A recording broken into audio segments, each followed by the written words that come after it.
The deep space radar network lit up with warnings that should have been impossible. Lieutenant Colonel Samantha Carter stared at the sensor display aboard the Prometheus, her astrophysics background screaming that the readings violated everything she understood about hyperspace windows. The anomaly had appeared 43 minutes ago near Jupiter's orbit. Not the characteristic energy bloom of a Goa'uld hyperspace exit or the controlled precision of Asgard technology, but something else entirely. Something that tore a ragged wound in spacetime and left subspace screaming in its wake. "Ma'am, the object is still accelerating in system," reported Major Kevin Marks from Tactical. "Current velocity suggests arrival at Earth orbit in approximately 6 hours. Mass displacement readings are, ma'am, it's enormous. Larger than any HOTAC we've encountered." Carter's jaw tightened. 3 weeks ago, they'd lost contact with SG-9 on P3X 774. 2 weeks ago, long-range sensors had detected unusual Goa'uld fleet movements in formerly contested territories. And now this, an unknown massive vessel making directly for Earth with no advance warning, no gate activation, no hail. She keyed the communications console. "Prometheus to StarGate Command. General Landry, we have a situation." The response came within seconds, General Hank Landry's gravelly voice carrying the weight of too many impossible crises. "We see it, Colonel. NORAD's tracking the bogey." "What are we looking at?" "Unknown, sir. The entry signature doesn't match any known technology in our database, not Goa'uld, not Asgard, not Ancient, not Ori. Whatever opened that rupture used a fundamentally different FTL method." Carter studied the sensor feed, her mind racing through possibilities. "Sir, the vessel's hull composition is reading as predominantly titanium alloy with an unknown metallic substrate. It's giving off a faint but distinctive energy signature that's making our ancient sensors go haywire." "Could it be the Trust? Unauthorized off-world technology?" "Negative, sir. This is too sophisticated. The power output alone exceeds anything Earth has produced, including Prometheus. Recommend immediate intercept and deterrent posture. If this is hostile, we need to know before it reaches the inner system." "Agreed. Colonel, take Prometheus to intercept course. Try hailing on all frequencies. If they don't respond or show hostile intent, you are authorized to fire warning shots. Do not. I repeat, do not engage unless fired upon first. This could be a first contact situation, and I prefer not to start an interstellar war before breakfast." "Understood, sir." Prometheus out. Carter turned to her tactical officer. "Major Marks, set intercept course. Engines to maximum. Golan, start broadcasting on all frequencies, radio, subspace, everything we've got. Standard first contact protocols. Let them know we're coming and that we're not looking for a fight." The Prometheus surged forward, her Asgard-enhanced engines pushing the Earth vessel to speeds that would have been impossible 2 years ago. Carter watched the sensor display as the distance closed, her tactical training warring with scientific curiosity. The unknown vessel maintained course and speed, making no evasive maneuvers, no attempt to hide. Almost as if it wanted to be seen. At 200,000 kilometers, the sensors finally resolved enough detail to trigger every alarm on the bridge simultaneously. The main view screen flickered to life with the visual feed, and Carter heard someone whisper a stunned curse behind her. The vessel was colossal, a knife-edge wedge of titanium and composite armor plating that seemed to stretch forever, its hull bristling with weapon emplacements and what looked like launch bays. The forward section bore massive gun emplacements, their barrels easily large enough to swallow a Teltac cargo ship. Running lights illuminated sections of the hull, revealing alphanumeric markings in English, UNSC Infinity, INF-101. UNSC. Major Marks turned to Carter, confusion evident. "Ma'am, that's not any designation in our NATO database. And those markings are definitely English, but the ship design doesn't match anything in the Air Force inventory." Not even the Black Project stuff. Carter's mind raced. English markings. Human construction aesthetics. But technology that seemed centuries beyond Earth's current capabilities, even with reverse-engineered alien tech. Keep trying to hail them. And get me a tactical analysis. I want to know what we're up against if this goes sideways. Ma'am, preliminary analysis is unsettling. I'm reading what appears to be magnetic acceleration cannons in the primary weapons mounts, similar to railgun technology but orders of magnitude more powerful. Multiple missile batteries. Point defense systems that make our own look primitive. And ma'am, they have energy shielding. Active energy shielding protecting the entire hull. Before Carter could respond, the communications console chirped. Colonel. We're receiving a transmission. Audio only, Earth standard frequencies. They're responding to our hail. Put it through. Static crackled, then resolved into a human voice, American accent, military bearing, but with an edge of confusion that Carter immediately recognized. Unknown Earth vessel, this is Captain Thomas Lasky of the UNSC Infinity.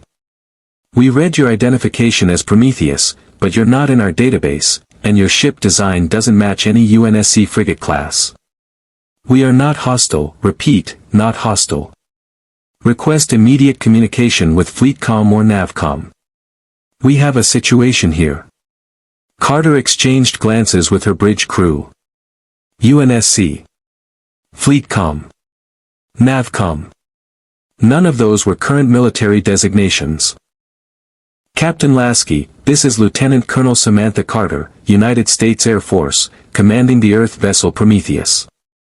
I'm afraid FleetCom and NavCom don't exist in our military structure. You're currently in Earth's solar system, approximately 3 AU from Earth proper. Before we proceed, I need to verify your intentions and understand exactly who you are. That ship of yours is making our defense networks very nervous. A pause. When Lasky's voice returned, it carried careful control masking deeper confusion. Colonel Carter, Air Force. Ma'am, the Air Force hasn't operated capital ships since the UNSC Navy assumed space defense responsibilities in 2163. What year do you think this is? Carter felt ice slide down her spine. 2163, either this was an elaborate deception, or something much stranger was happening. Captain Lasky, the current year is 2005. And I assure you, the United States Air Force very much exists and is responsible for Earth's primary defense platform. She took a breath, making a command decision. Captain, I think we need to have a face-to-face conversation. Would you be willing to allow a small delegation to board your vessel? Or alternatively, we can host you aboard Prometheus.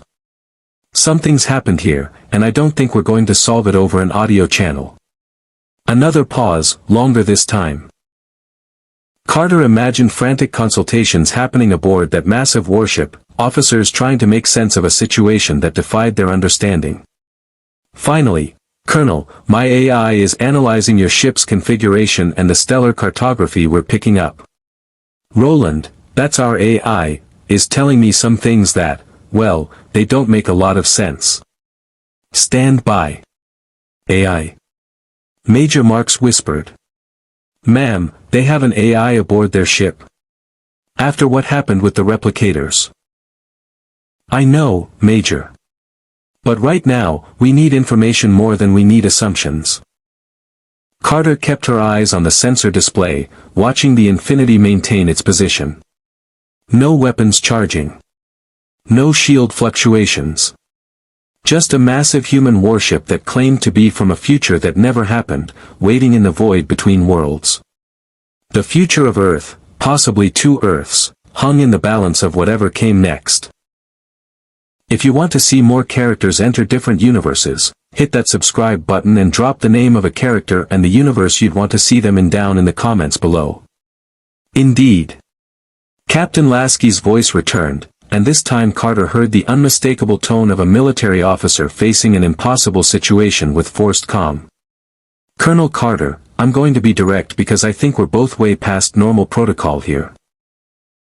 My AI has confirmed that our star charts don't match. The constellations are wrong. Earth's defense grid doesn't match anything in our records. And you claim it's 2005, which according to our timeline should put Earth in the middle of, well, something that apparently didn't happen in your history. A breath. Colonel, I don't think we're in our universe anymore. And I think we need to talk to whoever's in charge of your Earth's defense. Now. Carter felt the weight of first contact settle on her shoulders, the kind that wouldn't be in any training manual. Captain Lasky, stand by for course corrections. I'm going to escort you to Earth orbit. And Captain? Welcome to a very different version of home. The Cheyenne Mountain briefing room had hosted first contact scenarios before, TLC's defection, Thor's arrival, even Daniel Jackson's post-ascension return, but General Hank Landry suspected this one would redefine the term entirely. On the main view screen, a live feed from Prometheus showed the UNSC Infinity holding position in high orbit, its massive bulk making Earth's flagship look like an escort vessel. The ship's running lights cast harsh shadows across armor plating that had clearly seen combat, and Landry could make out what appeared to be energy scoring and impact craters across sections of the hull. General, the delegation is approaching in one of their dropships, Colonel Carter reported via the communication link. They call it a Pelican. It's impressive, sir. Vectored thrust, heavy armor, and I'm reading weapon systems that would make an Alkesh look undergunned. They're requesting landing clearance at Peterson Air Force Base rather than the mountain. I think they want a proper military reception. Landry nodded, understanding the psychology. If their positions were reversed, he'd want the same, a demonstration that this strange version of Earth took its military seriously. Grant clearance. And Colonel? Join us planetside once they've touched down. I want someone here who's seen that ship up close. 20 minutes later, Landry stood on the Peterson tarmac with an honor guard of airmen, watching the Pelican dropship descend with a grace that belied its bulk. The craft's engines vectored with precise control, and he noted the professional approach, no showboating, no unnecessary maneuvering, just efficient military operation. The Pelican settled onto the concrete with barely a shudder, its rear ramp already beginning to lower before the engines finished cycling down.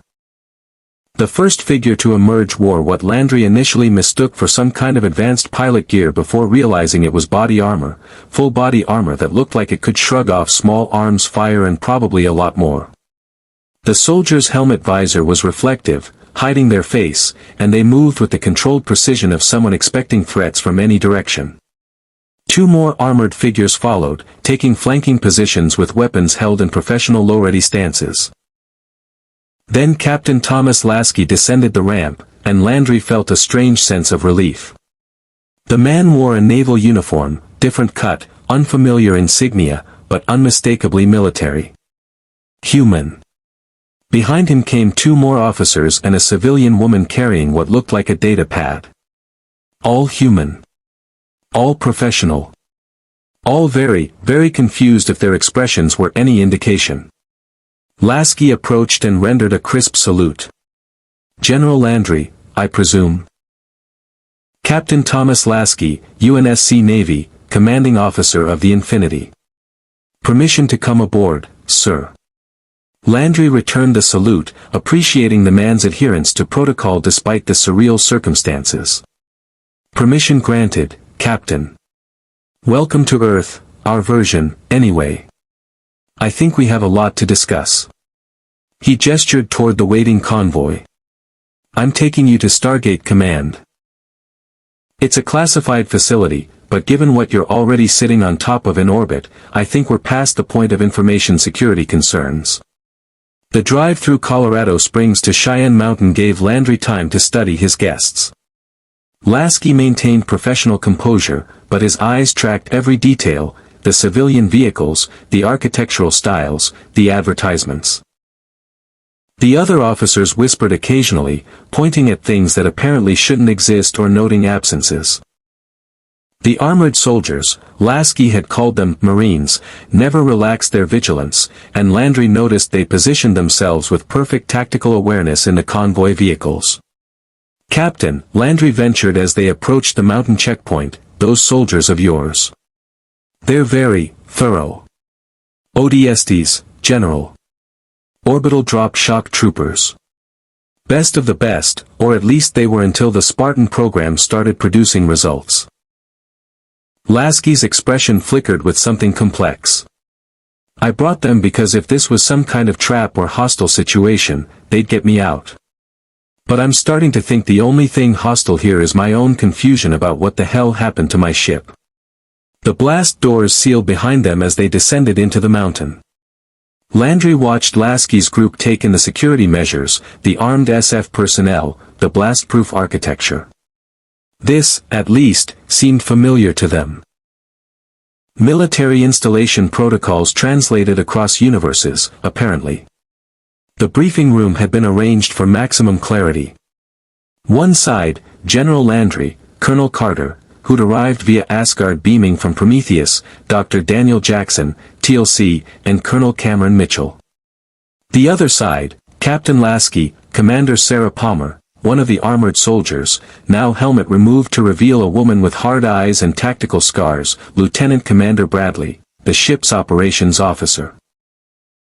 And Dr. Sandra Tillman, the civilian scientist. Between them, holographic displays showed star charts, timeline comparisons, and the sensor data from Infinity's arrival.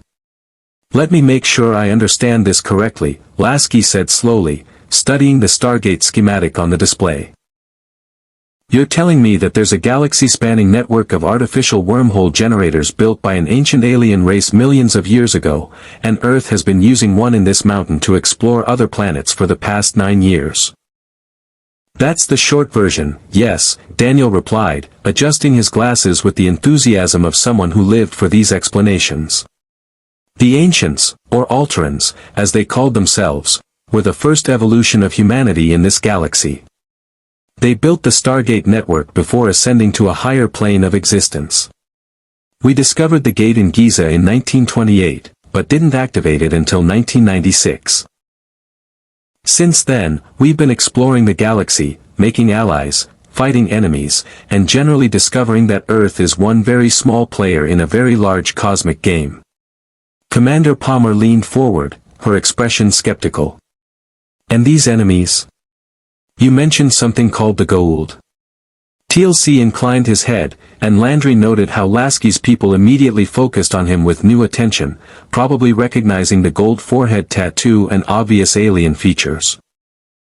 "The Goa'uld are parasitic beings who take human hosts and claim to be gods. For thousands of years, they enslaved much of this galaxy using superior technology stolen from the ancients. I was once first prime to the System Lord Apophis before I joined the Tauri, the people of Earth, in their fight for freedom." "Parasitic aliens pretending to be gods," Lieutenant Commander Bradley muttered, making notes on his data pad. "That's surprisingly consistent with some of the things we encountered from the Covenant. Different execution, same megalomania." "Covenant?" Carter asked immediately. "Captain Lasky, your people have encountered hostile alien civilizations?" Lasky's expression darkened. "Encountered. Fought. Nearly got exterminated by. The Covenant was an alliance of alien species united by a religious belief that activating ancient Forerunner installations called halos would start something called the Great Journey. What they didn't know was that the halos were actually weapons designed to wipe out all sentient life in the galaxy to stop a parasitic organism called the Flood." He paused, letting that sink in. "We've been at war for almost 30 years. 27 years of colony worlds burned, billions dead, and Earth itself nearly glassed before we managed to turn the tide." The briefing room fell silent. Landry saw Carter doing the mental math, her expression troubled. Mitchell whistled softly. Daniel looked simultaneously horrified and fascinated. "Your Earth survived a 30-year war against technologically superior aliens bent on genocide," Landry said carefully, and came out the other side advanced enough to build ships like Infinity?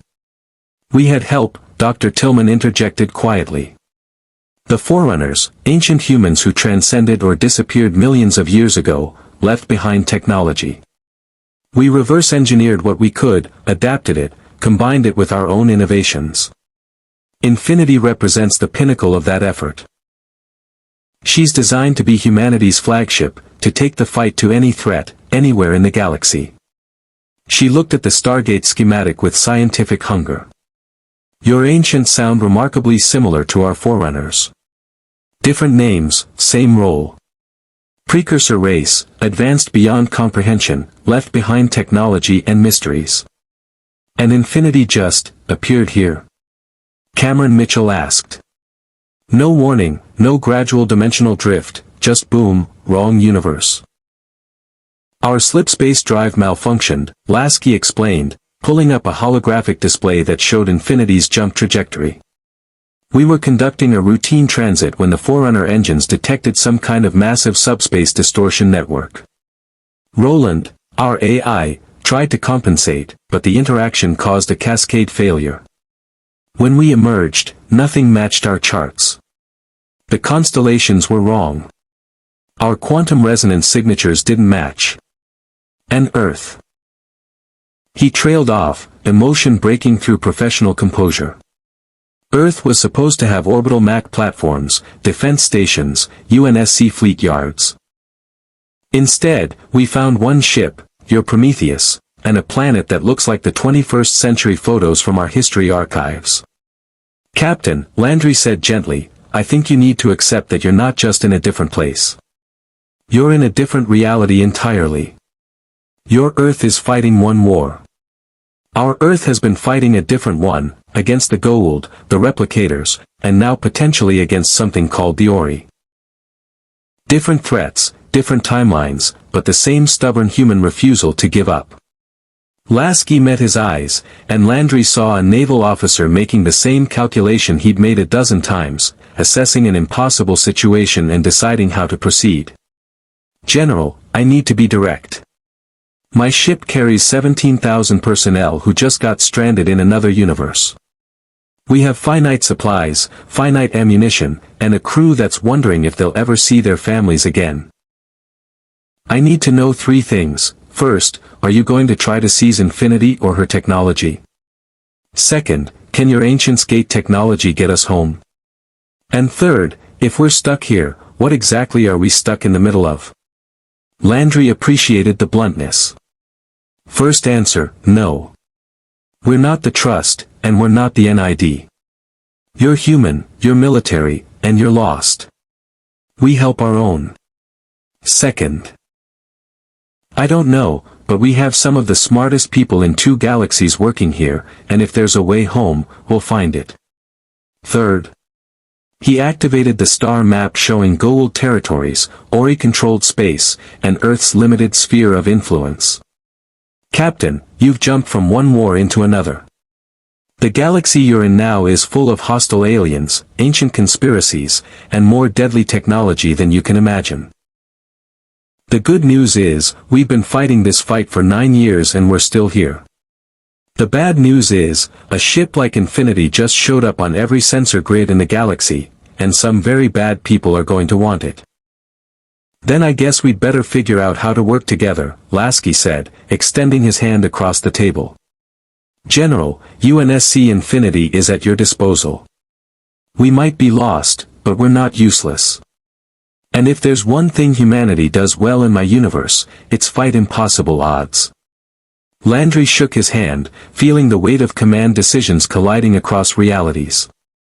Welcome to Stargate Command, Captain. Let's see if we can keep both our Earths alive long enough to get you home.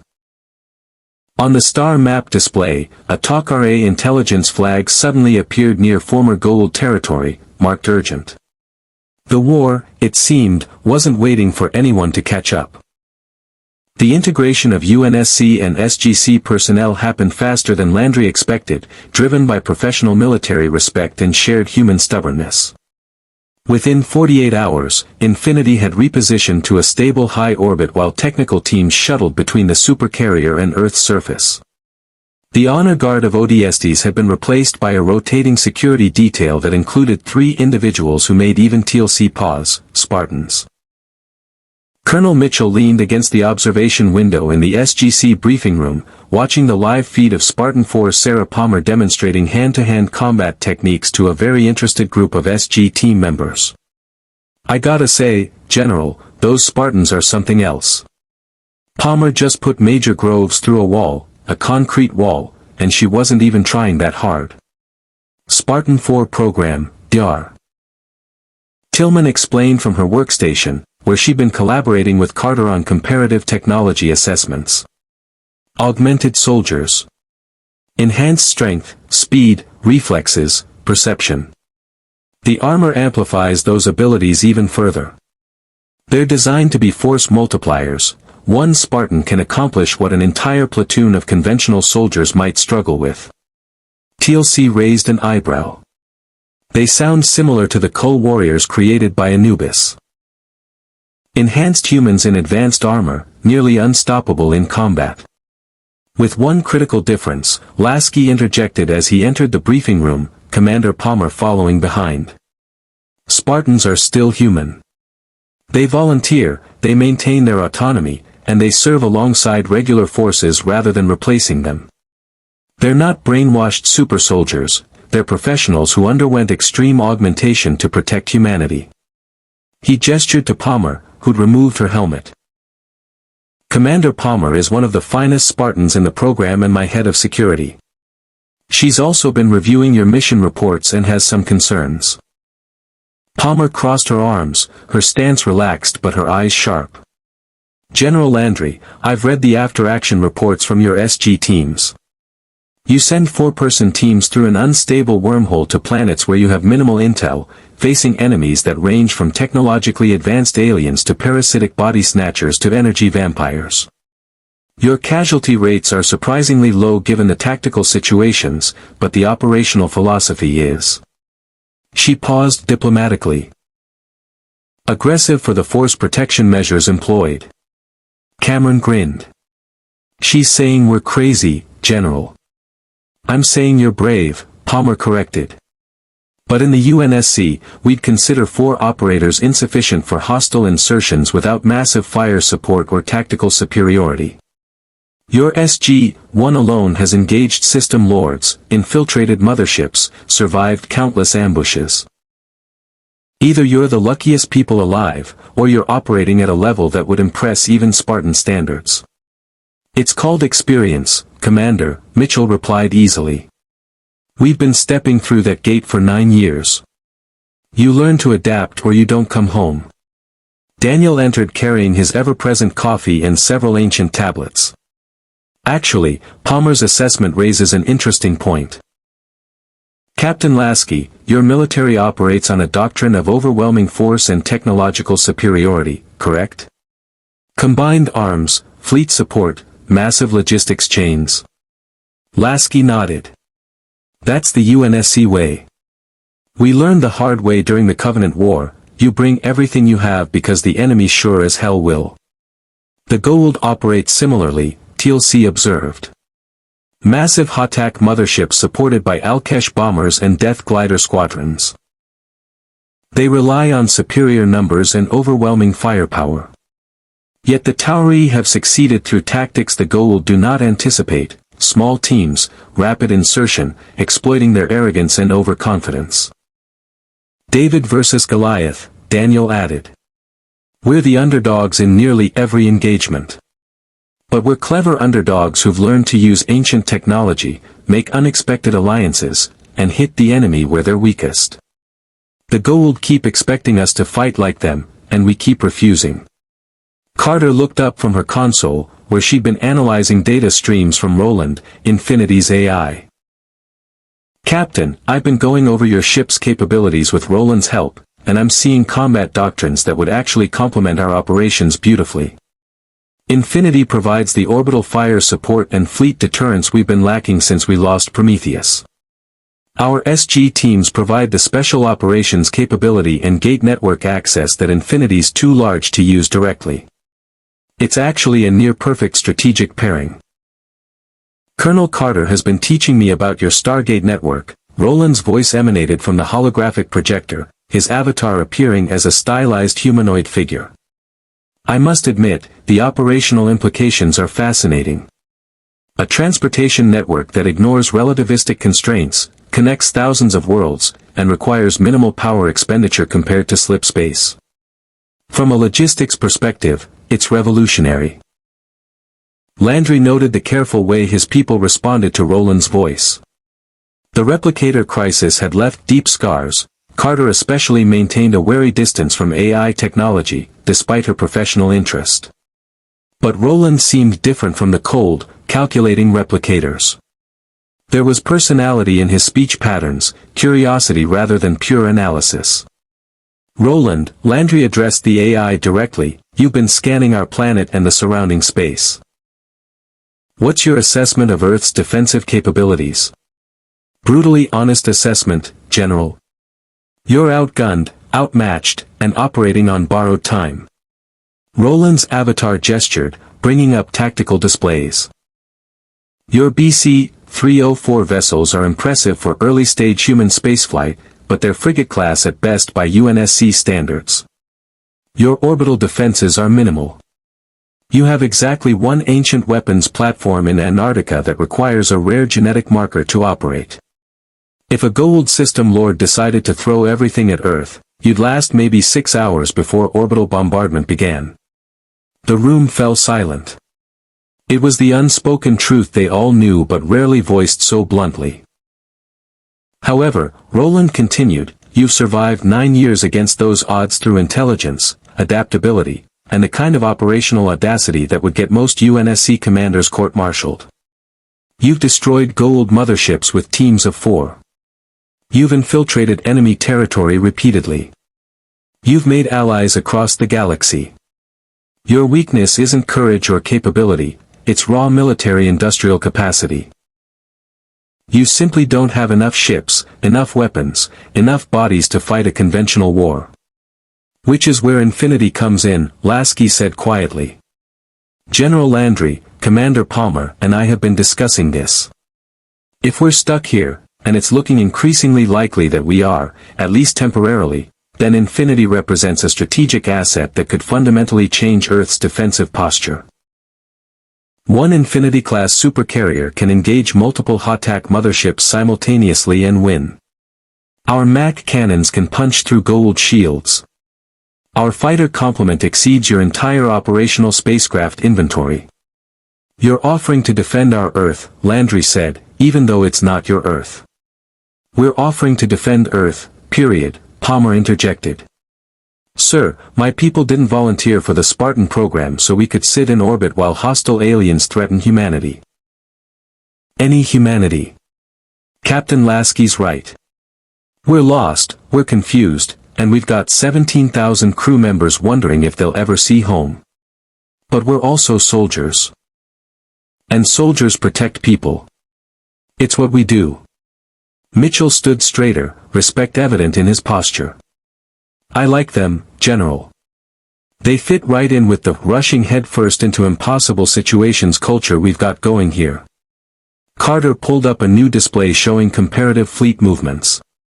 General, there's another consideration. The Talkare contacted me an hour ago through our usual channels. Jacob, my father, says Goa'uld sensor networks across the galaxy detected Infinity's arrival. The energy signature from the slipspace rupture was unlike anything in the Goa'uld database, and several system lords are extremely interested in what appeared in Earth's orbit. Goa'uld in particular is mobilizing forces. Goa'uld, Lasky repeated. Your reports indicate he's one of the more intelligent and dangerous system lords. Cloning technology, strategic thinking, and a habit of surviving situations that would kill lesser Goa'uld. The most dangerous one left standing after Anubis, TLC confirmed. Goa'uld does not simply attack with brute force. He schemes, manipulates, and strikes when his enemies are unprepared. If he has taken interest in Infinity, he will attempt to acquire the vessel or destroy it to prevent others from obtaining such power. Daniel set down his coffee with concern. We need to operate on the assumption that Goa'uld will move against us soon. The question is how. The answer came sooner than expected. Lieutenant Harriman burst into the briefing room, his usual calm professionalism replaced by urgency. General. Unscheduled off-world activation. It's SG-7's IDC, but they're 3 days ahead of their scheduled return and transmitting the emergency code. Landry was moving before Harriman finished speaking, the entire group following him to the gate room. The Stargate's chevrons locked in sequence, the event horizon establishing with its characteristic whoosh. 3 figures stumbled through, Major Gibson and what remained of SG-7, all bearing signs of combat engagement. Gibson collapsed to his knees as the medical teams rushed forward. Gibson, report. Landry commanded, descending to the gate room floor. Sir, Gibson coughed, blood staining his BDU. P4X 639. We were conducting routine mineral survey when Jaffa forces ambushed us. But sir, they weren't System Lord troops. They were Goa'uld's personal guard, and they weren't there for us. They were searching the ruins for something specific. When we engaged, their commander said. Gibson's eyes found Lasky in the observation deck. He said Goa'uld knows about the ship from beyond and that the false god would claim its power or see it destroyed. Sir, he's coming for Infinity. Lasky's expression hardened into the controlled determination of a naval officer facing enemy action. General Landry, how fast can Goa'uld mobilize a fleet? Hours, maybe days if he's pulling assets from multiple territories, Carter replied, already running calculations. But he won't come at Earth directly, not yet. He'll probe, test Infinity's capabilities, look for weaknesses. Then we don't give him time to probe. Palmer's hand moved to her sidearm unconsciously. We take the fight to him first, demonstrate that Infinity isn't a prize to be won but a threat to be feared. Commander Palmer's right, Mitchell agreed. We've spent 9 years reacting to Goa'uld initiatives. Having a ship like Infinity changes the equation. We can actually project power, not just defend desperately. Landry looked at the Stargate, then at the damaged SG-7 team being evacuated to the infirmary, then finally at Captain Lasky. 2 military commanders from different universes, facing the same eternal question, how do we protect our people? Captain Lasky, if we're going to do this. If we're going to integrate UNSC and SGC operations, we need to do it right. That means joint command structure, coordinated tactics, and trust between our forces. Lasky extended his hand. General, UNSC Infinity formally requests integration into Earth's defensive operations under Joint Command Authority. We'll follow your lead on strategic planning, you know this galaxy, these enemies, these politics. But when it comes to naval combat and fleet operations, I need operational autonomy. Deal? Landry shook his hand firmly. Deal. Now let's show Goa'uld what happens when he threatens Earth, any version of Earth. Roland's voice carried a note of satisfaction through the speakers. Finally. I was getting bored with just sensor sweeps. Captain, I'm already plotting firing solutions for every Goa'uld asset within strike range. Permission to make the System Lords very, very nervous. Permission granted, Roland. But remember, we're here to defend, not conquer. Let's keep it professional. Professionally terrifying. Got it, sir. As the briefing room emptied with purpose, TLC approached Palmer with interest. Commander, I would be interested in observing Spartan combat techniques. The Jaffa warriors of the Free Nation could benefit from such knowledge. Palmer smiled, a warrior's smile that promised pain for enemies and respect for allies. Master TLC, I'd be honored. And I'd like to learn from your experience fighting the Goa'uld. Something tells me we're going to need every advantage we can get. In orbit, Infinity's weapon systems came online, her sensors sweeping the space around Earth with Forerunner-enhanced precision. Somewhere in the galaxy, Goa'uld was planning his move. But for the first time in 9 years, Earth had a warship that could meet the Goa'uld on equal terms, and the crews of 2 universes ready to prove that humanity, no matter the origin, didn't back down from threats. The Gate War was about to go kinetic in ways the System Lords never anticipated. Goa'uld reclined in the throne room of his primary Hatak, studying the holographic projection with the calculating patience that had kept him alive through countless System Lord power struggles. The image rotated slowly, a massive warship of unknown design, its angular hull bristling with weapons that defied conventional Goa'uld classification. His Jaffa had confirmed the energy signature matched the spatial rupture detected 3 days prior, and his spies among the minor Goa'uld reported whispers of a vessel from beyond the stars appearing in the Tauris orbit.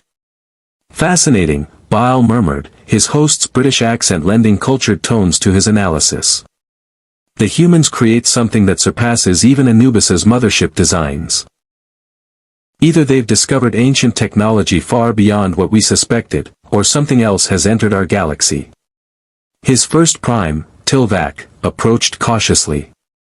My lord, our intelligence from the Tauris world confirms the vessel does not match their previous spacecraft designations. The power readings suggest Asgard-level technology or higher. Several minor System Lords have expressed interest in claiming such a prize. Let them express interest, Goa'uld replied dismissively. I prefer knowledge to ambition. Send Morake and his intelligence team to P4X-639. The ruins there contain ancient sensor logs. If this vessel passed through that system's space during its arrival, the logs will record its capabilities. I will not move against the Tauri blindly, no matter how tempting the target. As you command, my lord. However, Lord Yu has already dispatched reconnaissance ships to observe the Tauri's space. He appears to believe the vessel represents an ancient weapon platform reactivated. Goa'uld smiled coldly. Yu is old and increasingly senile. Let him waste resources on reconnaissance. I will obtain actual intelligence and strike when the moment is optimal, not before. He waved a dismissive hand. Go. And remind Morake, stealth and information gathering only. No engagement with Tauri forces. Not yet. Aboard Infinity, 200,000 kilometers above Earth's surface, Captain Lasky stood in the command deck reviewing tactical displays while Roland coordinated with SGC's computers. The past 72 hours had been a crash course in Stargate operations, Goa'uld capabilities, and the unique challenges of defending a planet with exactly one Stargate connecting it to thousands of potential enemy approach vectors. Captain, I'm detecting hyperspace windows opening in multiple vectors around Earth's orbital space, Roland reported, his avatar appearing beside the main holotank. For contacts, Goa'uld Hatak-class vessels based on the energy signatures Colonel Carter provided. They're maintaining distance, approximately 500,000 kilometers, and conducting what appears to be passive sensor sweeps. Reconnaissance force, Commander Palmer observed from tactical. They're testing our detection capabilities and response time. Standard UNSC doctrine would be to light them up with targeting solutions, show them we see them and we're ready. Lasky considered, then keyed the communication channel to SGC. Stargate Command, this is Infinity Actual. We have 4 Goa'uld motherships conducting surveillance of our orbital space. Request guidance on rules of engagement. Over. General Landry's voice came through clearly. Infinity, maintain defensive posture but do not fire unless fired upon. We've been dancing with the Goa'uld for years, they probe, we respond, they retreat. It's intelligence gathering on both sides. However, if they move into weapons range or attempt to launch fighters, you are cleared to engage with prejudice. Understood, SGC. Infinity will maintain overwatch. Lasky switched to internal communications. Palmer, what's the status on our joint operation readiness? Fireteam Majestic is planetside running training exercises with SG-1, Palmer replied. Commander Peterson reports that integration is proceeding smoothly. Spartans and SG teams have compatible tactical doctrines despite different equipment sets. TLC in particular has been valuable in explaining Goa'uld force structures and combat patterns. The man's a walking tactical database. On the surface, deep in Cheyenne Mountain's auxiliary training facility, Spartan Madsen ducked under a staff weapon blast and returned fire with her M395 DMR, the designated marksman rifle punching through a simulated Jaffa's armor with precision. The training scenario played out across the kill house, a joint exercise designed by TLC and Commander Palmer to familiarize both forces with each other's capabilities. Impressive reflexes, TLC commented from the observation deck, watching Fireteam Majestic clear the simulated Hotak corridor. The Spartans move with precision that rivals the first primes of the System Lords. Their armor provides advantages even Jaffa do not possess. Colonel Mitchell stood beside him, equally impressed. Yeah, but they're used to fighting enemies with directed energy weapons and plasma technology. Staff weapons might look primitive by Covenant standards, but they still kill just fine if you're not careful. Below, Spartan Hoya breached a doorway and immediately engaged 3 simulated Jaffa holographic targets. His BR-85 battle rifle dispatched them with controlled bursts before they could return fire. Clear. Moving to Objective Bravo. Their communications discipline is excellent, TLC observed. And they utilize suppressing fire and movement tactics similar to those I have observed from Tauri Special Forces. The armor enhances their capabilities significantly. Wait until you see them without armor, Mitchell grinned. Palmer arm wrestled with some Marines yesterday. She won. All of them. Simultaneously. The augmentation these Spartans undergo is apparently pretty intense. In the debriefing room afterward, Fireteam Majestic gathered around a holographic display showing comparative weapon statistics while Colonel Carter explained Goa'uld technology in detail. Spartan Gabriel Thorne, the team's youngest member, studied a captured Zat Nictel with scientific curiosity. So 1 shot stuns, 2 shots kill, and 3 shots completely disintegrate the target? Thorne asked. That's actually pretty elegant from an engineering perspective. Cascading energy effects building on quantum destabilization from previous impacts. Carter smiled with the expression of someone finding a kindred spirit. Exactly. We've been trying to reverse engineer the technology for years, but Goa'uld power systems use Naquadah in ways that don't translate easily to our current infrastructure. Captain Lasky mentioned your people use fusion reactors primarily. Fusion and occasionally recovered Forerunner reactors when we can stabilize them, Thorne confirmed. But most UNSC ships run on deuterium fusion. It's reliable, well understood, and doesn't require exotic materials. He hefted the Zat. This weapon's entire power system fits in a handheld casing. That's incredible miniaturization. The Goa'uld have had thousands of years to refine their technology, Daniel interjected, entering with his ever-present coffee and several data tablets. They're not innovators, they steal from the ancients and other races, but they're excellent at optimization. That Zat design hasn't changed in millennia because it doesn't need to. It works. Spartan Madsen, who'd been quietly reviewing mission reports, looked up with concern. Dr. Jackson, these reports indicate the Goa'uld regularly take human hosts. You've encountered people you knew, friends, family, who were controlled by these parasites. Daniel's expression clouded. Yes. It's complicated. The host is still alive in there, aware but powerless. Killing the Goa'uld means killing the host. We've lost people making those calls, good people who died because we couldn't separate them from the parasite fast enough. The Takare have symbiote extraction technology, but it requires time and specific conditions we don't always have in combat situations. The Spartans exchanged glances, and Madsen's voice carried unexpected empathy. We fought the Flood, a parasitic organism that infected humans and turned them into combat forms. We understand the horror of fighting enemies wearing the faces of people you're trying to save. Sometimes there's no good choice, just the least terrible one. Indeed, TLC said quietly, entering the room with Commander Palmer. The decision to kill a host harboring a Goa'uld is never made lightly. But hesitation in combat means death for your team. The Goa'uld count on that hesitation, it is a weapon as surely as their staff cannons. Palmer nodded gravely. ROE in host parasite situations then, confirm target is Goa'uld through glowing eyes or direct observation, attempt non-lethal incapacitation if tactically viable, but prioritize team survival. If it's them or us, we shoot. No hesitation. Understood? Yes, ma'am, Fireteam Majestic responded in unison. The training session broke as Lieutenant Harriman's voice came through the facility speakers.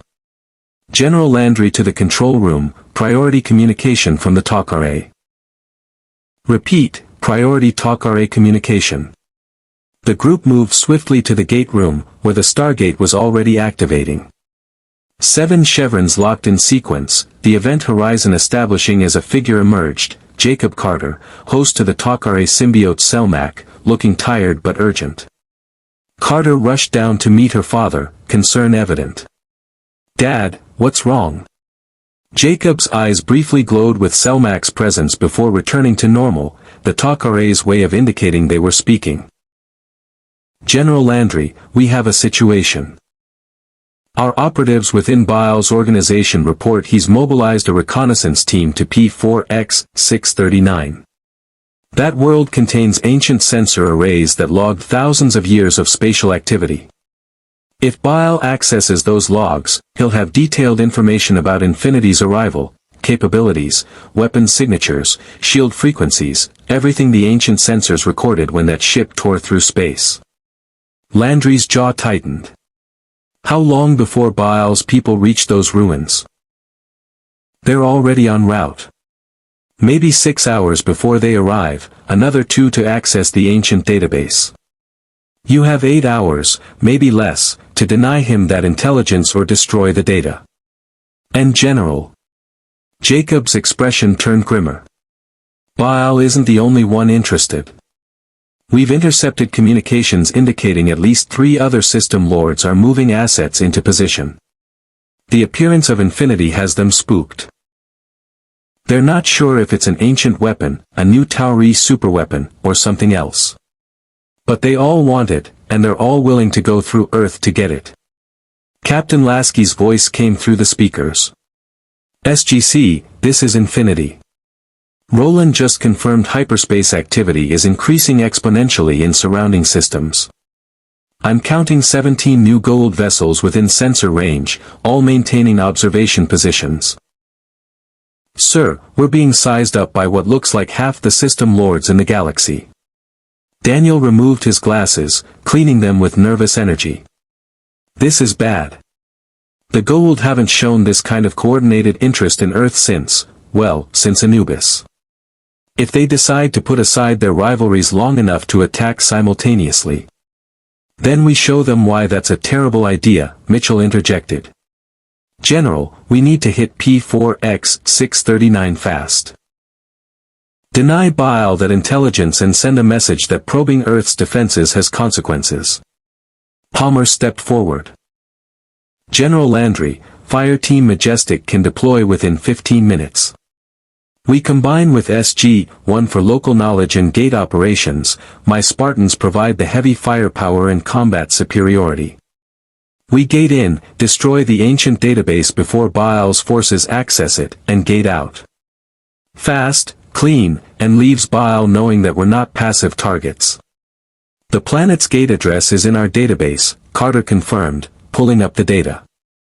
We've visited P4X-639 twice before. It's a dead world with extensive ancient ruins but no current habitation. The sensor arrays are located in the central temple complex, about 2 kilometers from the gate.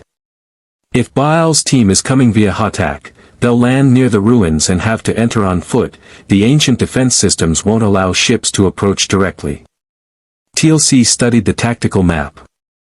If Goa'uld is sending his personal intelligence team, they will be commanded by Morake, a cunning warrior who served as interrogator during the System Lord Wars. He will not engage in direct combat if avoidable, preferring stealth and misdirection. However, his Jaffa Guard will be elite forces, well-trained and disciplined. Lasky's voice carried command authority. General, I can have a Pelican dropship with ODST support standing by for rapid extraction if your team needs it. We can't send Infinity through the StarGate, but we can provide orbital overwatch if you need emergency extraction via Asgard beaming coordinates. Landry looked at the assembled personnel, SG-1, Fireteam Majestic, TLC, Jacob, and via communication link, Captain Lasky. Two militaries from different realities, coordinating against an enemy neither had faced alone. This was what integration looked like. Approved. Colonel Mitchell, you'll command the joint operation, SG-1 and Fireteam Majestic. Your mission is to destroy those ancient sensor logs before Goa'uld's forces can access them. Rules of engagement are weapons-free. If Jaffa forces engage, respond with overwhelming force. Show them what happens when Earth's defenders work together. Mitchell grinned. With pleasure, sir. Spartans, grab your gear. We're about to give the Goa'uld a very bad day. As the teams moved to the armory, Jacob pulled Landry aside. General, there's something else Selmak wanted me to mention. The TOC RA have been monitoring System Lord communications for weeks. There's chatter about something called the Devil's Ship or the Demon Vessel. They're afraid of Infinity, genuinely afraid. Not because they understand its capabilities, but because it represents an unknown that appeared without warning in the Tauri's orbit. Fear makes the Goa'uld unpredictable. They might do something desperate. Landry absorbed that, watching through the observation window as Spartans and SG team members checked weapons and coordinated equipment. Jacob, we've been the underdogs fighting from a position of weakness for 9 years. Maybe it's time the Goa'uld learned what it feels like to be afraid. Maybe that fear will make them think twice before threatening Earth. Or maybe it'll make them attack before Infinity becomes fully operational in this universe, Jacob countered. Either way, the next few hours will determine whether Earth just gained its greatest defensive asset or painted the biggest target on itself in galactic history. In the gate room, the StarGate activated as teams prepared to step through to P4X-639. On the tactical display, 17 Goa'uld vessels held position in surrounding systems, watching, waiting, calculating. And somewhere in the ruins of an ancient world, a race against time and intelligence was about to begin, with the fate of Earth's defensive secrecy hanging in the balance. The Gate War had entered a new phase, and neither the Goa'uld nor the UNSC forces were backing down. The event horizon of P4X-639 StarGate rippled as SG-1 and Fireteam Majestic materialized on the dead world's surface. Colonel Mitchell stepped through first, P-90 raised and scanning the barren landscape that stretched toward rust-colored cliffs. The air tasted of dust and metal, and the perpetual twilight of a dying red giant sun cast everything in shades of copper and shadow. Welcome to scenic P4X-639, Mitchell announced as the rest of the team emerged. Population, 0. Attractions. Ancient ruins and probably hostiles inbound. Please keep your arms and legs inside the ride at all times. Spartan Madsen emerged with her DMR already sweeping potential cover positions, her armor sensors feeding tactical data to her HUD. Atmospheres breathable but thin. Gravity's 0.87 standard. Terrains wide open, minimal cover between here and the target structure. This is a kill zone if we get caught in the open.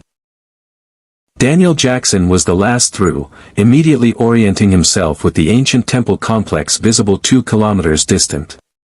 The structure rose from the desert floor like a skeletal hand, its weathered columns and time-worn architecture speaking to millennia of abandonment. The sensor arrays are deep inside, in what we think was a monitoring station.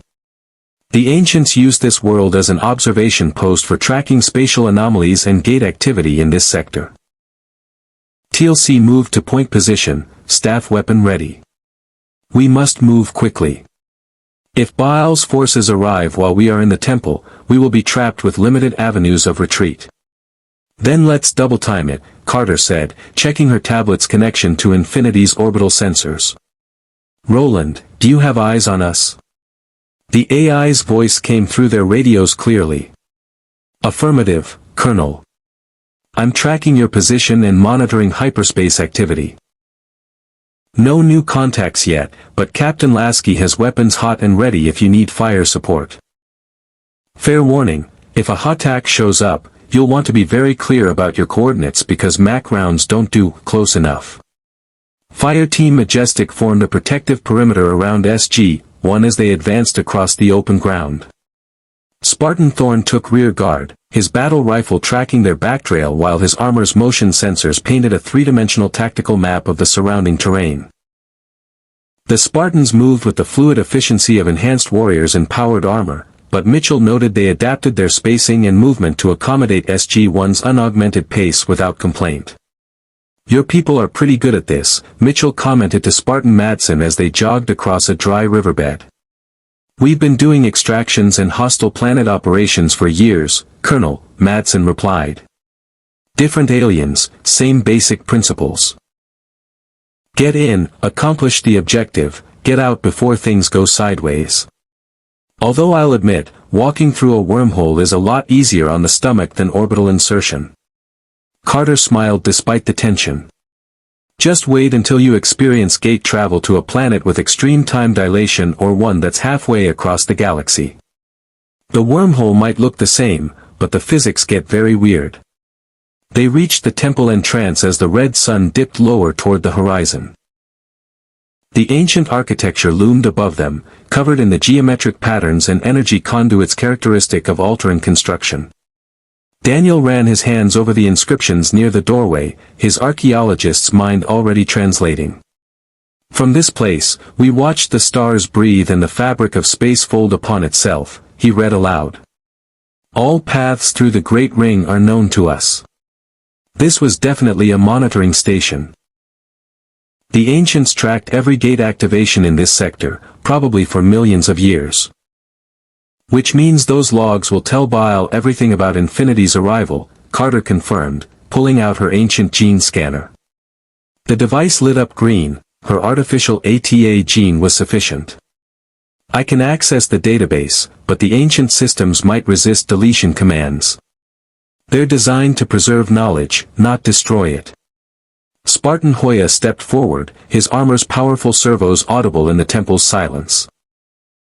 Ma'am, with respect, the UNSC has a lot of experience making sure sensitive intelligence doesn't fall into enemy hands. Sometimes, delete isn't an option, but obliterate the entire storage medium usually works. Mitchell grinned. I like how you think, Spartan. Carter, how much time do you need to copy anything useful before we blow this place? 10 minutes to access the core systems and download anything relevant to our current situation. After that. Carter looked at the massive ancient power conduits running through the walls. These systems are powered by what's essentially a miniature Naquata reactor. If we overload it, the resulting explosion would vaporize the entire temple complex and anything within 100 meters. Do it, Mitchell ordered. Daniel, help her with the ancient interface. TLC, you and Fireteam Majestic establish a defensive perimeter. If Baal's people show up, I want to know about it before they're in staff weapon range. The team split with professional efficiency. Carter and Daniel descended into the temple's lower levels, following power conduits to the central monitoring chamber. The room opened before them like a cathedral of ancient technology. Massive crystalline displays showed dormant star charts, and a central pedestal held what appeared to be a control interface glowing with soft blue light.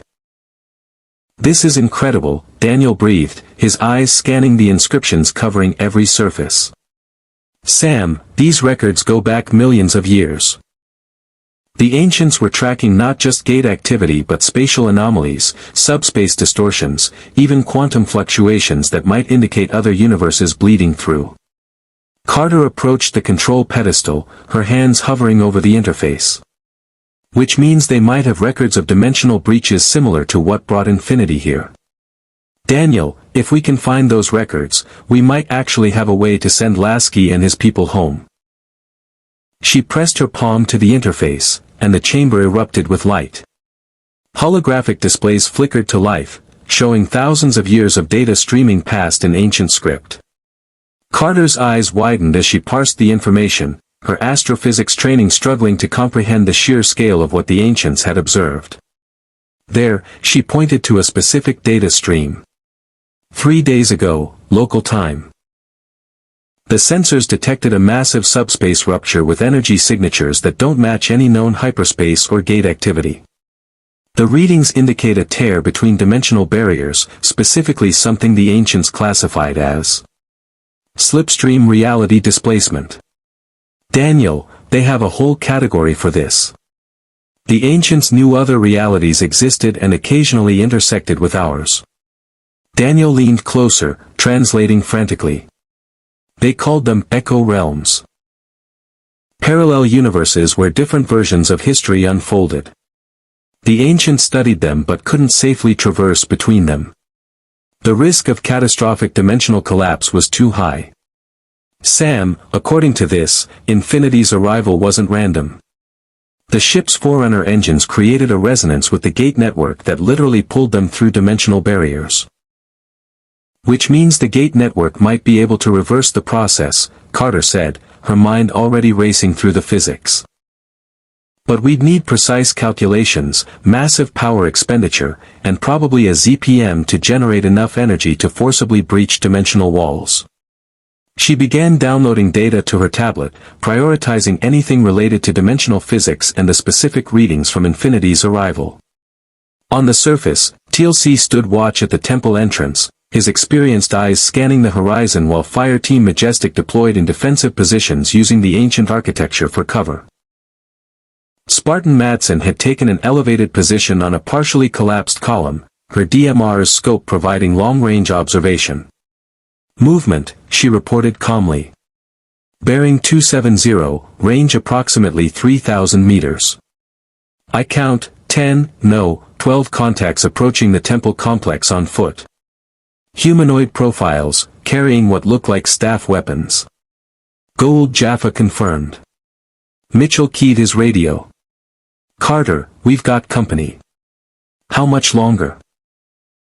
5 more minutes, Carter's voice came back, strained with concentration. I'm copying everything I can, but the database is enormous. You've got 3, Mitchell replied, watching the Jaffa forces advance in disciplined formation. TLC, what's your assessment? TLC studied the approaching warriors through binoculars, his expression darkening. They bear the mark of Baal and move with the precision of his elite guard. The leader wears the ceremonial armor of Moreke. Baal's chief interrogator and intelligence master. They know we are here, Colonel Mitchell. This is not reconnaissance. This is assault. Then let's give them a proper welcome, Mitchell said grimly. Spartans, light them up when they hit the 1,000-meter mark. Show them what Mjolnir armor can do. SG-1, fall back to secondary positions and prepare to cover Carter and Daniel's extraction. Spartan Hoya settled into a firing position, his battle rifle braced against ancient stone. Colonel, just to confirm, we're clear to engage with lethal force. These are Jaffa warriors in the service of a system lord who wants to capture or destroy Infinity, Mitchell replied flatly. They're not civilians, they're not here to negotiate, and they sure as hell aren't friendly. You are weapons-free, Spartan.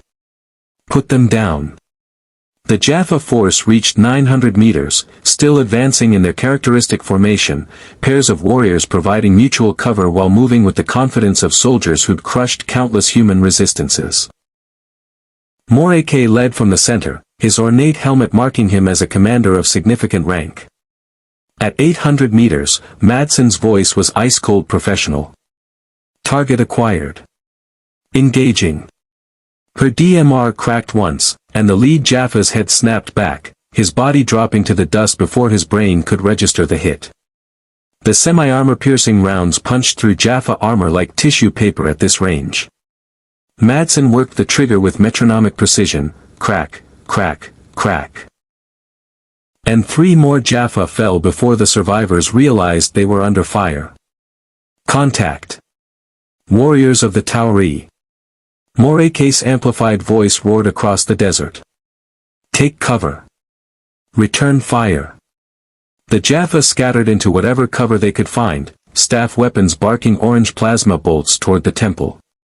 But their weapons were designed for intimidation and close-range suppression, not precision marksmanship at 800 meters.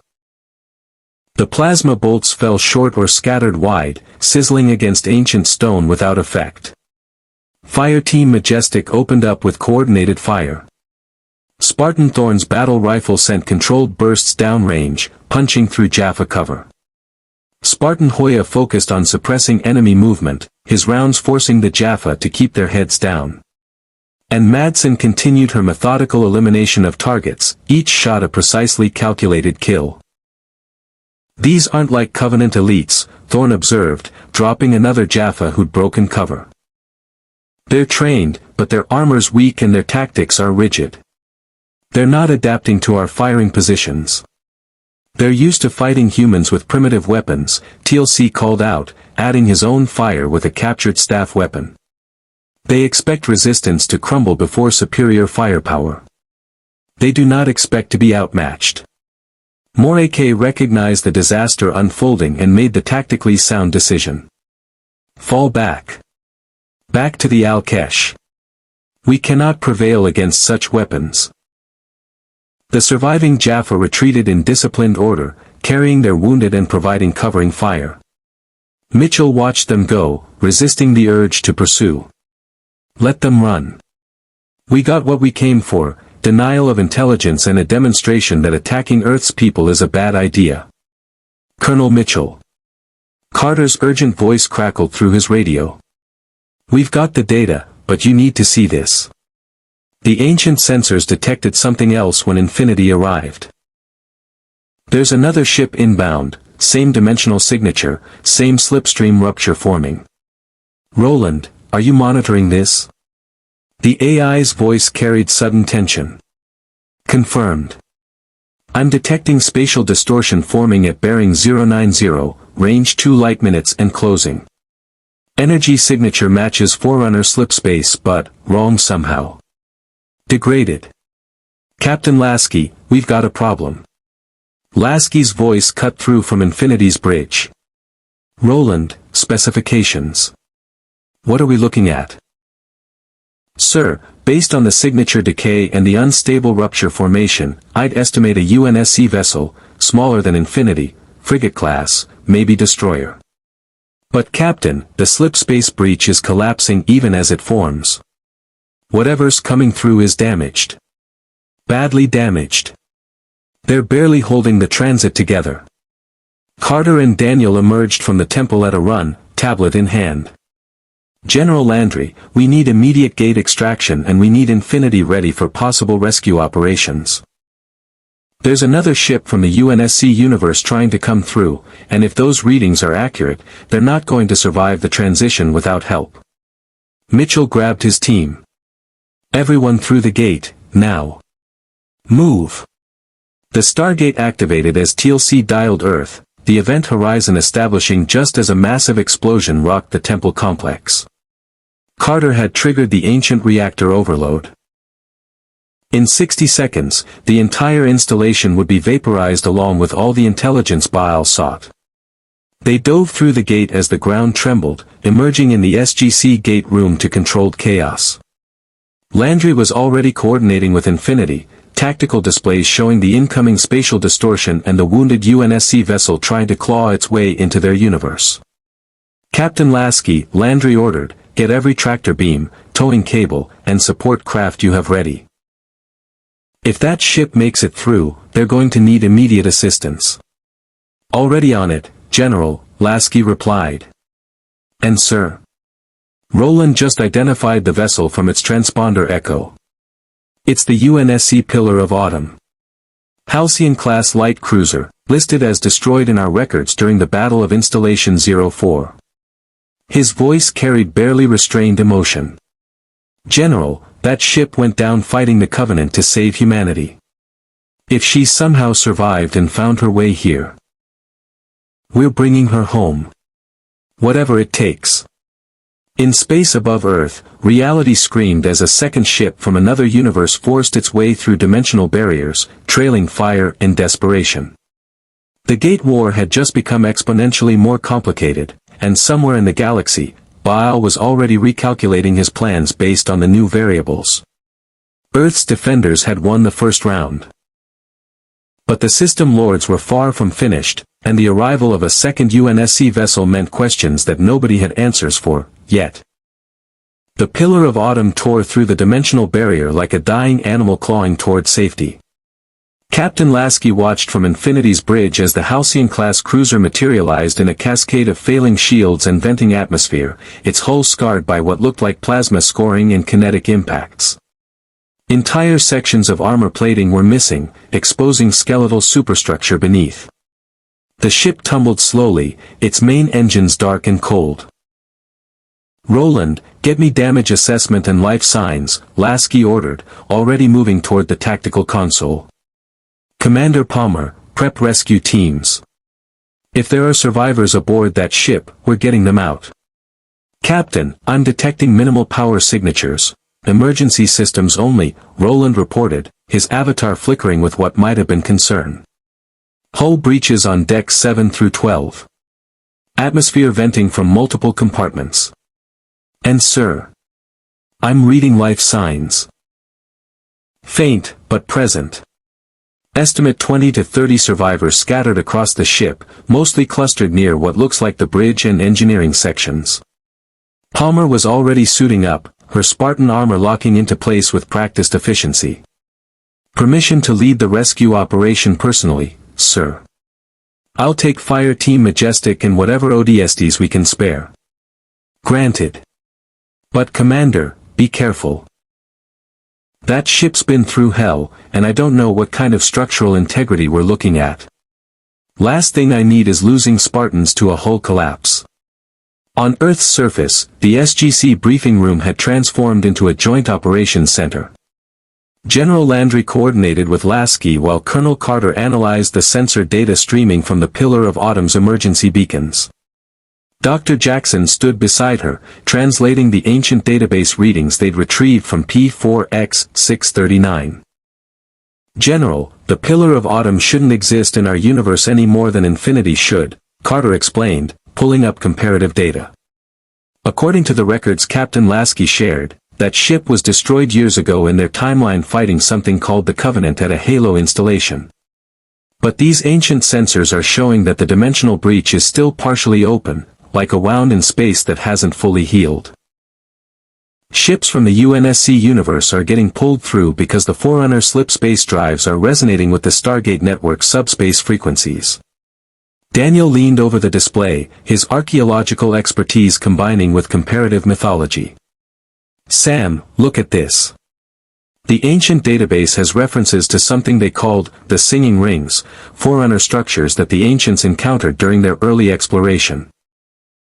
The descriptions match what Captain Lasky told us about Halo installations. The ancients and Forerunners weren't just similar civilizations, they were contemporaries. They knew about each other. Which means the technology is compatible at a fundamental level," Carter continued. "The Stargates and the Forerunner slipspace drives operate on similar principles of dimensional manipulation. When Infinity made her jump and something went wrong, it created a resonance cascade that punched through the barriers between our universes. Now that hole exists, and it's apparently still pulling UNSC ships through."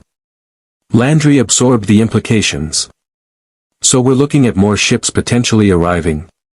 An entire fleet could get dragged through this dimensional breach?" "Unknown, sir. The ancient data suggests the breach is unstable and collapsing. The Pillar of Autumn might be the last ship to make it through before the dimensional walls reseal. But if more ships do arrive, they'll be just as damaged as the Autumn. Transit between universes isn't gentle, It's tearing these vessels apart at the molecular level. Aboard Infinity, Commander Palmer's Pelican detached from the main hangar and vectored toward the drifting pillar of autumn. Through the viewport, she could see the full extent of the damage. Entire sections of the ship looked like they'd been chewed by some massive predator, armor plating torn away in ragged sheets. Scorch marks indicated plasma weapons fire, and several impact craters suggested kinetic bombardment. Majestic, this is Palmer. We're approaching the primary docking port on the Autumn's port side. Looks intact, but I'm not reading any atmosphere beyond the airlock. Full EVA protocols. We breach, we search, we extract survivors. Time is not our friend here, that ship could come apart at any moment. Spartan Madsen checked her armor's seals, her HUD showing green across all systems. Ma'am, Roland's feeding us internal schematics. Bridge is Deck 3, forward section. Engineering is Deck 9, aft.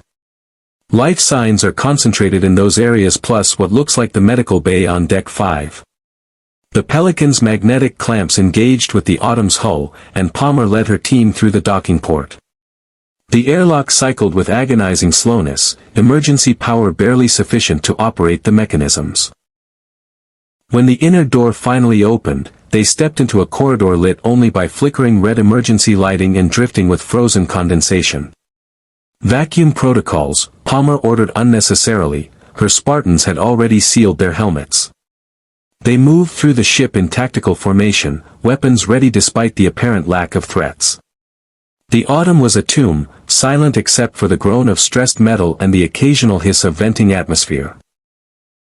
Thorne paused at a junction, his helmet lights illuminating a section of wall covered in plasma scoring. Commander, these burn patterns, this is Covenant weapons fire. Plasma rifles, maybe plasma torpedoes from ship-to-ship combat. The Autumn fought something before she jumped. They found the first survivors on Deck 5, for Marines in UNSC fatigues huddled in a sealed medical bay, their emergency rebreathers providing minimal oxygen.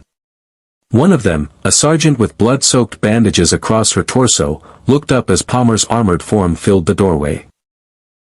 The woman's expression cycled through confusion, hope, and exhausted relief. Spartans, the sergeant croaked through her rebreather. How, where are we? We were at reach. The Covenant glassed the planet. Captain Keyes ordered the jump, but the coordinates were wrong, and then everything went to hell. Palmer knelt beside her, injecting biofoam to stabilize the worst injuries. Sergeant, I'm Commander Sarah Palmer, UNSC Infinity.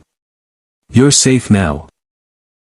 We're not at reach, and you're not in the middle of the Covenant war anymore.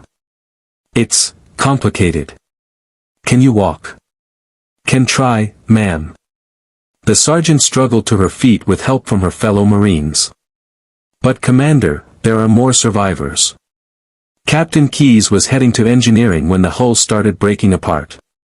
Chief Mendez secured the bridge crew in emergency shelter. And ma'am. She hesitated, something like awe crossing her features, there's a Spartan aboard. Spartan 117. He was helping evacuate personnel when the dimensional transit started tearing the ship apart. Palmer's eyes widened behind her visor. Master Chief Petty Officer John 117. Sergeant, are you certain? Yes, ma'am. Saw him myself. 7 feet of Mjolnir armor and attitude. He was heading to the reactor core to manually shut down the drive before it exploded and took us all with it. Fireteam Majestic exchanged glances. Master Chief John 117 was a legend in the UNSC. A Spartan too who'd saved humanity more times than most people knew. If he was aboard the Autumn and still alive. Madsen, Thorne, get these Marines back to the Pelican, Palmer ordered. Hoya, you're with me. We're going to engineering. If the Master Chief is down there trying to prevent a reactor breach, he's going to need backup. They descended through the ship, navigating collapsed corridors and emergency bulkheads sealed against vacuum. Deck 9 was a nightmare of twisted metal and exposed circuitry, the reactor core's glow casting eerie shadows through the damaged infrastructure. And there, working at the main control console with methodical precision despite the carnage around him, stood a figure in Mark V Mjolnir armor, green gold plating scarred by countless battles, and a gold-visored helmet that had become synonymous with human resistance. Master Chief John 117 turned as Palmer approached, his posture immediately shifting to combat-ready before recognizing UNSC insignia. Spartan I versus, he observed, his voice filtered through the helmet speakers. This isn't the Autumn's crew. Where are we? Long story, Chief. Short version, you're not in your universe anymore. The Autumn punched through dimensional barriers and arrived in a reality where Earth is fighting a different war against different aliens. I'm Commander Palmer from the UNSC Infinity. We're here to extract survivors. John 117 processed this with the calm of someone who'd faced impossible situations so often they'd become routine. Understood. The reactor is stable for now, but the slipspace drive is completely destroyed. This ship won't jump again, ever. How many survivors did you find? 23 so far. You're making 24. Chief, we need to evacuate everyone before the Autumn's hull integrity fails completely. Negative, Commander.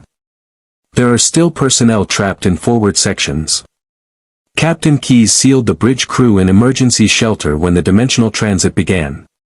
They have maybe 2 hours of air left. I need to get them out. Palmer recognized the tone, absolute determination backed by Spartan training and combat experience that exceeded even her own. Then we go together, Chief. My team can handle the extraction while you crack the emergency shelter. But we move fast, this ship's on borrowed time. They found Captain Jacob Keyes on the bridge, sealed in an emergency pod with 3 other officers. The captain emerged coughing but alert, his naval officers bearing intact despite the catastrophic situation.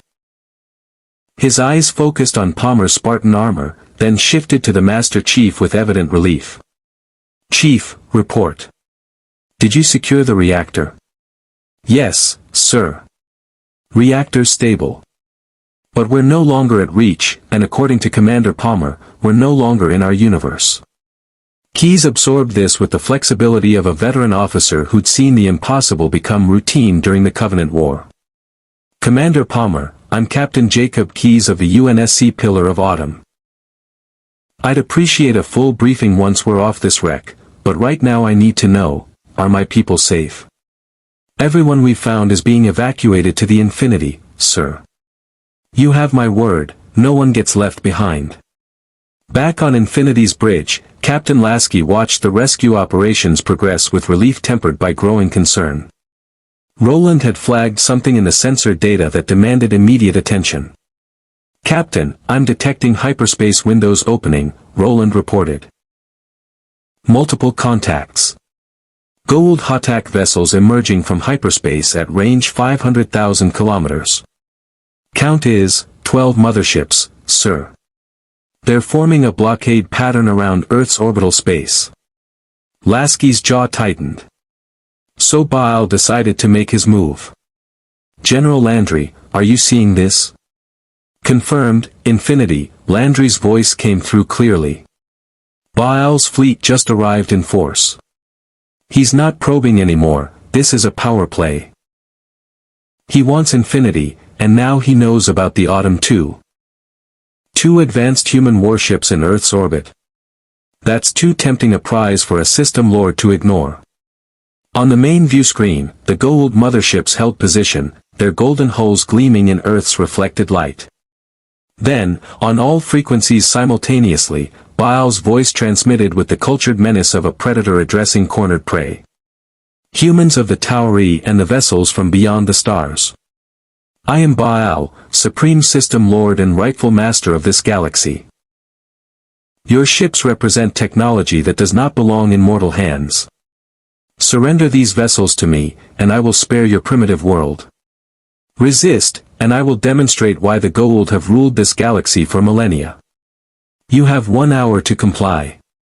Captain Keyes, now aboard Infinity's bridge still wearing his damaged uniform, studied the tactical display showing Goa'uld's fleet with the analytical mind of a naval tactician. "Commander Lasky, what are Earth's defensive capabilities against that force?" "Limited, sir. Earth has one operational BC-304, the Odyssey, and the ancient weapons platform in Antarctica. Against 12 Hatak motherships, they'd be overwhelmed in minutes." Keyes nodded slowly, then looked at his ship's icon on the display, the Pillar of Autumn, damaged and dying but still defiant. "Then I believe it's time to show this Goa'uld what happens when he threatens humanity. Captain, the Autumn may be crippled, but her Mac gun is still operational, and I have a very angry Master Chief who'd love nothing more than to put Covenant killing experience to use against new targets." Lasky met the older captain's eyes and saw the same fire that burned in every UNSC officer who'd fought impossible odds during the Covenant War. "Captain Lasky," Keyes said firmly, "I've spent 30 years fighting to protect humanity from extinction. The enemy's name doesn't matter, Covenant, Goa'uld, whatever threatens human worlds. The Autumn still has fight left in her, and so do I. So I'll ask you directly, will you let us stand with you, or do we fight alone?" Palmer stepped forward, her Spartan armor still sealed from the rescue operation. "Captain Lasky, Fireteam Majestic requests permission to transfer to the Autumn and provide combat support. If Captain Keyes is taking that ship into battle, he'll need Spartans watching his back." Master Chief John 117 stood silent but radiating readiness, his posture speaking volumes. A Spartan didn't back down from fights. A Spartan finished them. Lasky looked at the tactical display, 12 Goa'uld motherships versus 1 damaged UNSC cruiser and 1 supercarrier with a crew still learning their new reality. The odds were terrible. The stakes were everything. And standing on his bridge were warriors from 2 universes who'd already proven they'd fight impossible battles to defend humanity. "Captain Keyes, welcome to the fight," Lasky said, extending his hand. "Roland, transfer tactical command protocols to the Autumn. Commander Palmer, take your Spartans and turn that cruiser into the most dangerous damaged vessel Goa'uld's ever seen. And someone get me General Landry. It's time to coordinate Earth's defense and show the System Lords why threatening humanity is always a fatal mistake." As the hour deadline ticked down, 2 UNSC warships prepared for battle against an enemy from a different reality's nightmares. The Master Chief checked his MA-5B assault rifle with calm precision. Commander Palmer coordinated firing solutions with Infinity's weapons officers. And Captain Keyes stood on the Autumn's battered bridge, ready to prove that even damaged, even lost between universes, a UNSC vessel never surrendered. Goa'uld wanted a demonstration of System Lord power. He was about to receive a lesson in human defiance that would echo across the galaxy. Goa'uld reclined in his command throne, watching the countdown timer with the patient confidence of a predator who'd already won. His fleet held perfect formation around Earth's orbital space, 12 Hatak motherships arranged in a blockade pattern that no primitive human vessel could breach. The 2 unknown ships maintained position near the planet, apparently weighing their hopeless options. "My lord," Tilvac reported from the tactical console, the larger vessel, the one designated Infinity, is powering weapon systems. Energy signatures indicate advanced technology, possibly Asgard level or higher. The smaller damaged vessel is also showing increased power output despite structural failures. "Let them posture," Goa'uld replied dismissively. 12 motherships against 2 human vessels, one of which can barely maintain orbit. Even if they possess advanced weapons, they cannot prevail against such overwhelming force. When they realize resistance is futile, they will surrender or be destroyed. Either outcome serves my purposes. What Goa'uld didn't know, what he couldn't know because the Goa'uld had never encountered UNSC technology, was that the Pillar of Autumn's magnetic accelerator cannon was designed to punch through Covenant capital ship shields with kinetic energy that made Goa'uld plasma weapons look like children's toys. He didn't know that Infinity carried enough firepower to engage multiple Covenant assault carriers simultaneously. And he certainly didn't know that the Master Chief had faced worse odds and emerged victorious so many times it had become routine. On Infinity's bridge, Captain Lasky coordinated with a calm that belied the desperate mathematics of their situation. The tactical display showed firing solutions, estimated damage patterns, and probability curves that all painted the same picture. They were outnumbered and outpositioned, but not outgunned. Roland, synchronized targeting with the Autumn. I want our first salvo to be simultaneous and overwhelming. We hit Goa'uld's flagship and the two closest support vessels with everything we have. Make them understand this isn't a negotiation. Aye, sir, Roland replied, his avatar flickering with what might have been anticipation. Mac cannons charging. Archer missile pods armed. Forward energy projectors online. And Captain, I've linked with the Autumn's tactical systems. Captain Keyes has one Mac gun operational and suggests we let him take the opening shot. Something about showing these false gods what a real god killer looks like. Lasky allowed himself a grim smile. Tell Captain Keyes he's cleared for first strike. Let's give Goa'uld a Halcyon-class wake-up call. Aboard the Pillar of Autumn, Captain Keyes stood on his scarred bridge with Master Chief at Tactical and Commander Palmer coordinating with the Spartan 2's precision. The ship groaned around them, damaged systems protesting every demand placed upon them, but the Mac gun's capacitors hummed with building power that would have made an ancient weapons platform jealous. Mac gun at 90% charge, the Master Chief reported, his hands moving across controls with practiced efficiency. Targeting Goa'uld's flagship, forward ventral section where our sensors indicate the main reactor. Single shot, maximum yield. Time to impact. 3.7 seconds after firing. Keyes felt the familiar weight of command decisions, the moment before battle when everything hung in balance. He thought of Reach burning, of the Covenant glassing colonies, of 30 years fighting to keep humanity alive. This Goa'uld wanted to threaten Earth. Another Earth, perhaps, but still humanity's homeworld. Still worth defending. Fire, Keyes ordered simply. The Pillar of Autumn's Mac gun discharged with the fury of controlled nuclear detonation. A 3,000-ton ferrous tungsten slug accelerated to 4% light speed, crossing the 500,000 kilometers to Goa'uld's flagship in less than 4 seconds. The projectile carried kinetic energy equivalent to multiple megatons of TNT focused into a package smaller than a telephone pole. Goa'uld had exactly 3.7 seconds to register the incoming projectile before it struck his Hotak's forward section like the fist of an angry god. The slug punched through the mothership's shields as if they didn't exist, because Goa'uld shields were designed to deflect energy weapons, not kinetic impactors moving at relativistic velocities. It pierced the golden hull plating, tore through internal decks, obliterated the main Naquata reactor in a cascade of containment failures, and exited through the aft section in a spray of molten metal and venting atmosphere. Goa'uld's flagship died in an expanding sphere of fire and debris, its structural integrity compromised so catastrophically that the entire vessel broke apart within seconds. 12,000 Jaffa and Goa'uld personnel died before they could comprehend what had hit them. The remaining 11 Hotak motherships reacted with shocked paralysis.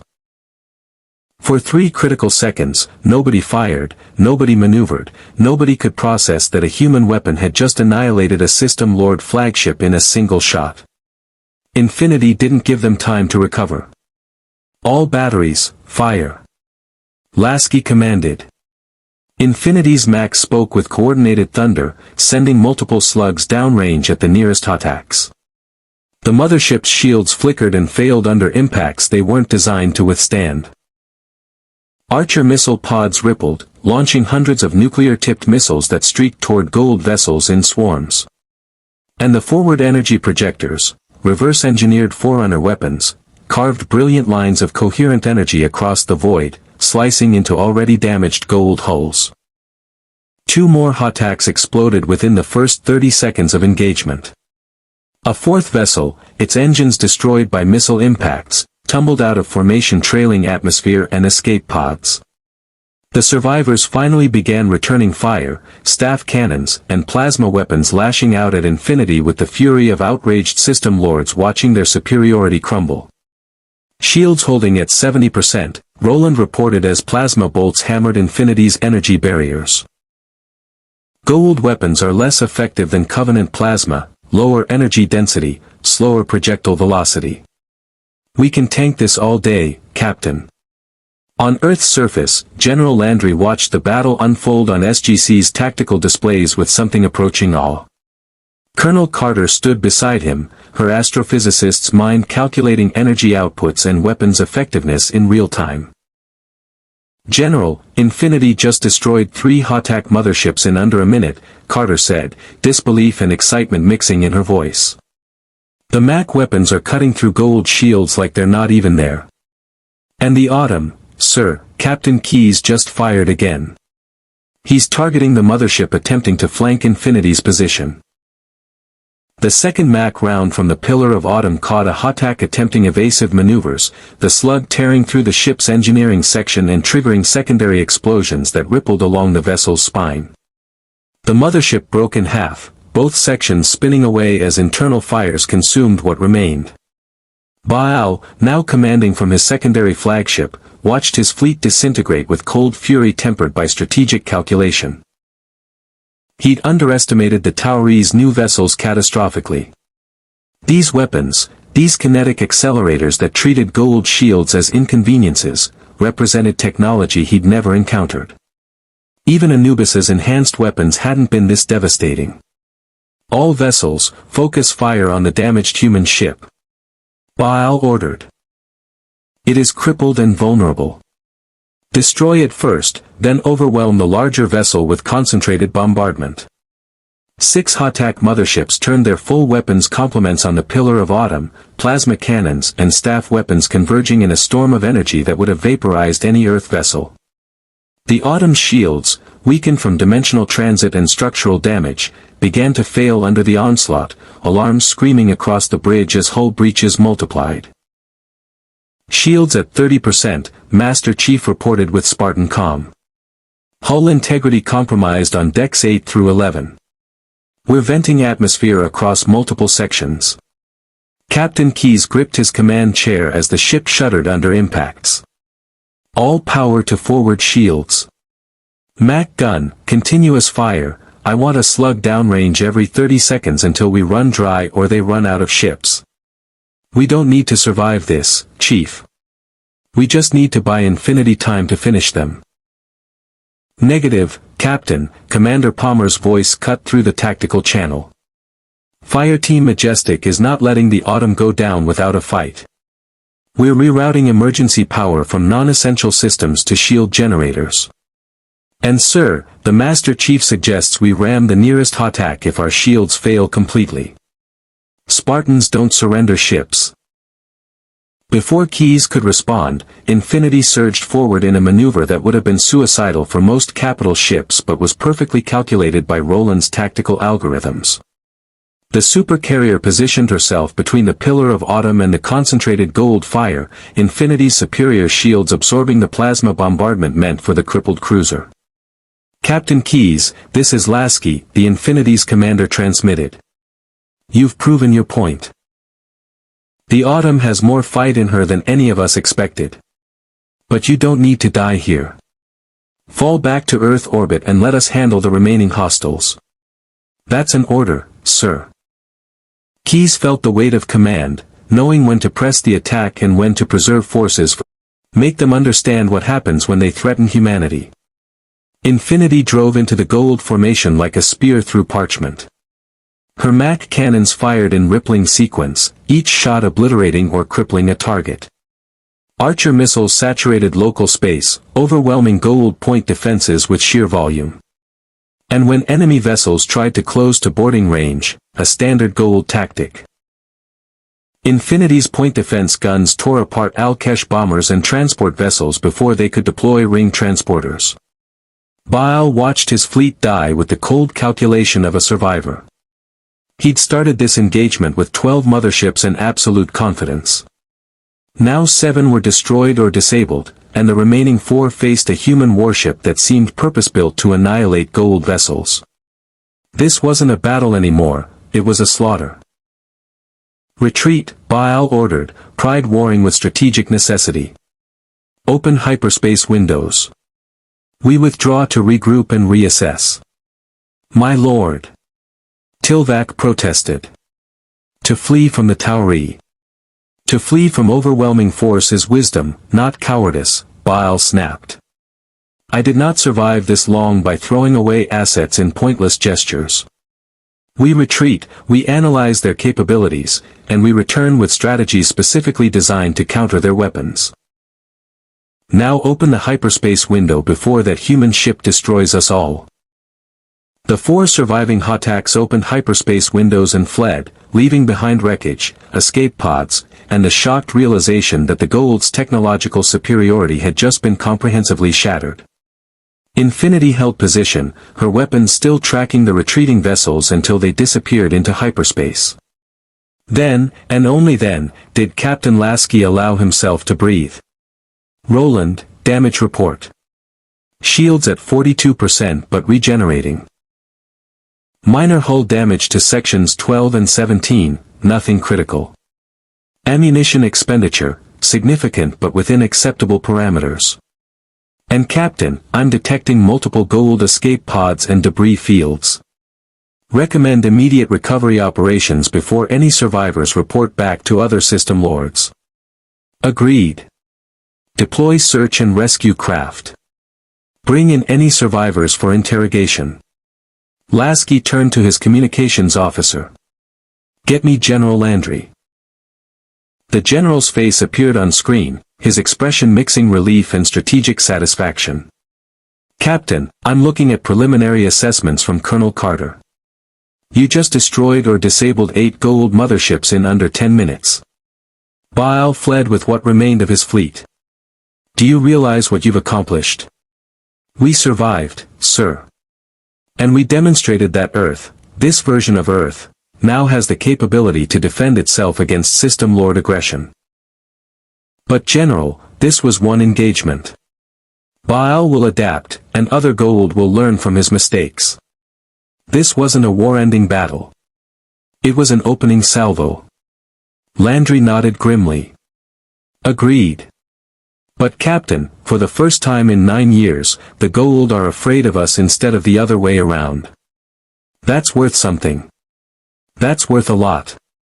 On the Pillar of Autumn's damaged bridge, Captain Keyes watched Infinity's victory with professional appreciation.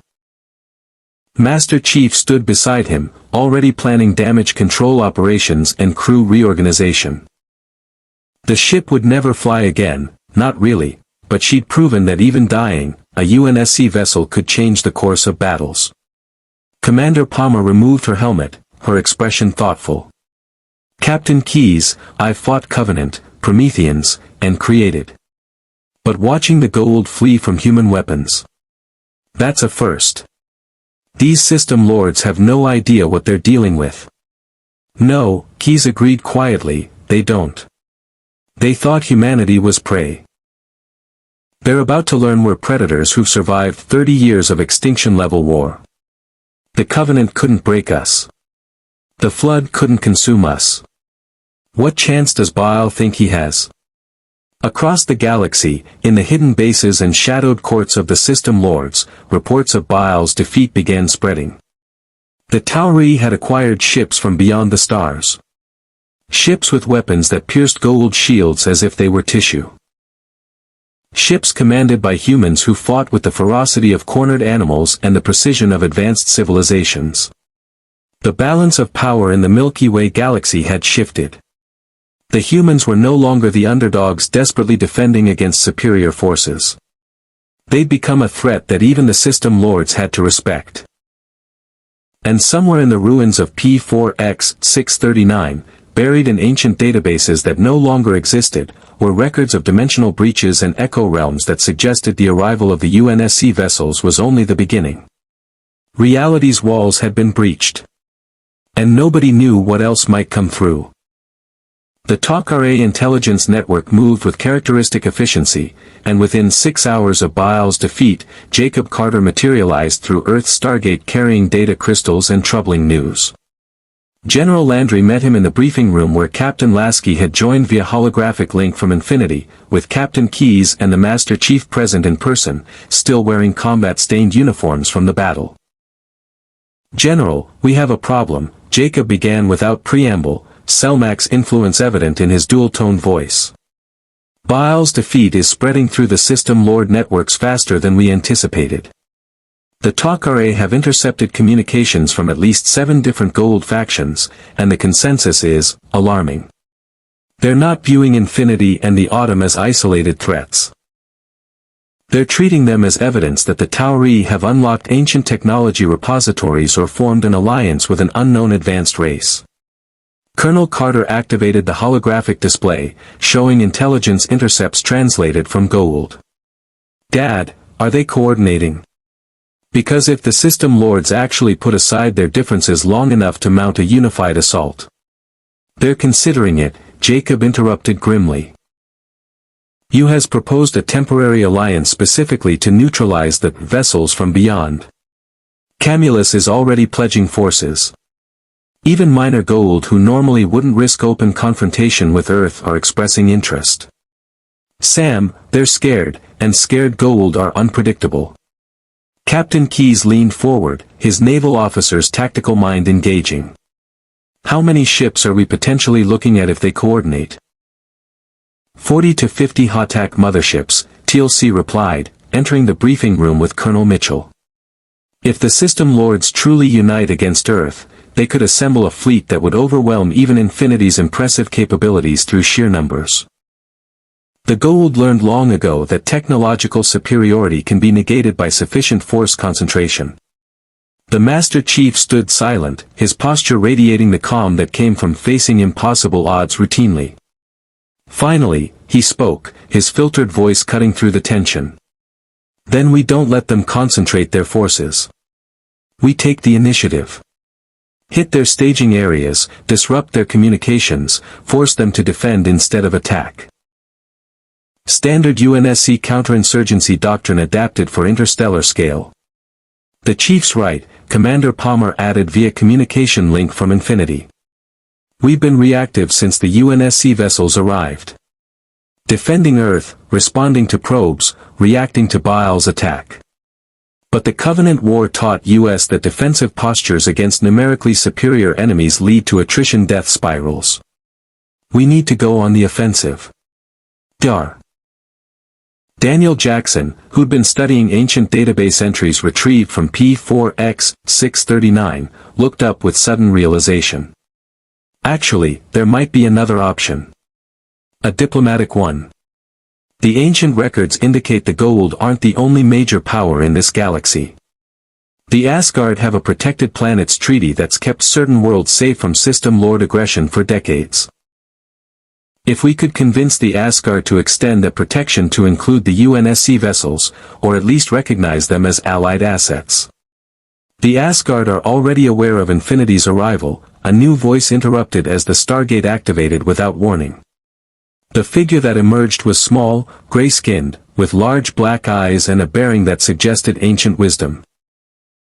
Supreme Commander Thor of the Asgard fleet materialized in the gate room, and security personnel scrambled before General Landry waved them down.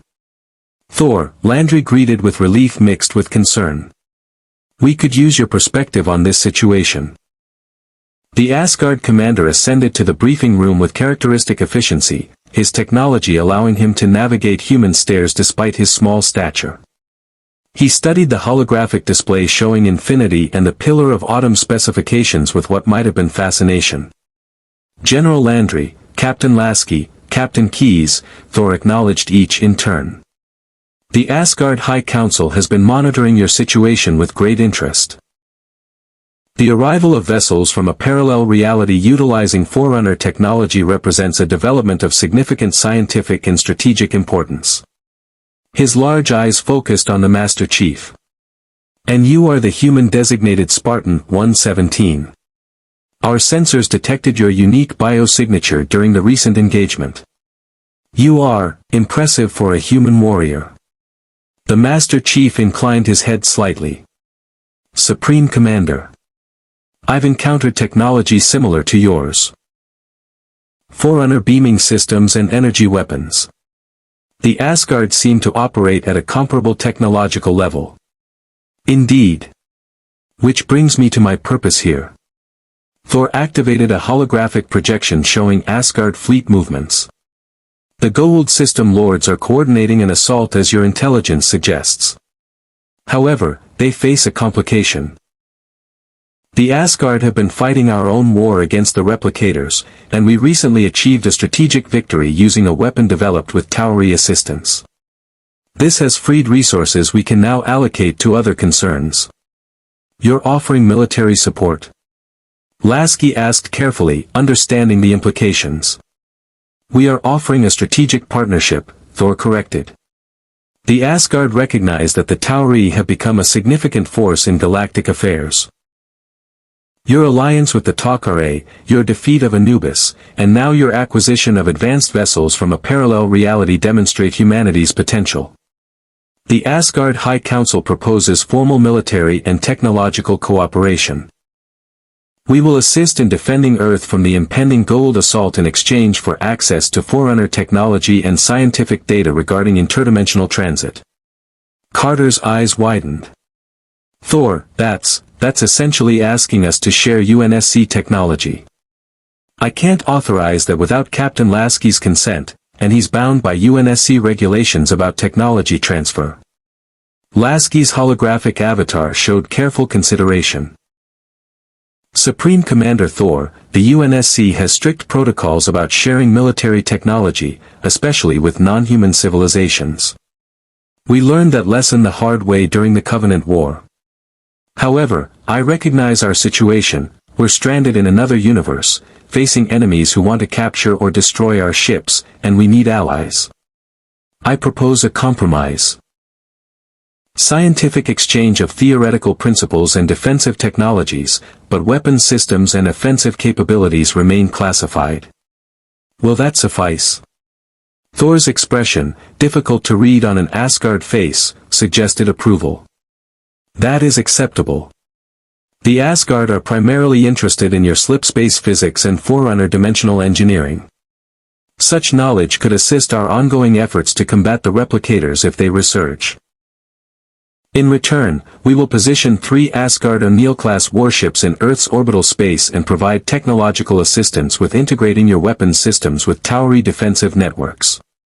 3 O'Neill-class ships, TLC observed with approval. That would significantly alter the tactical balance.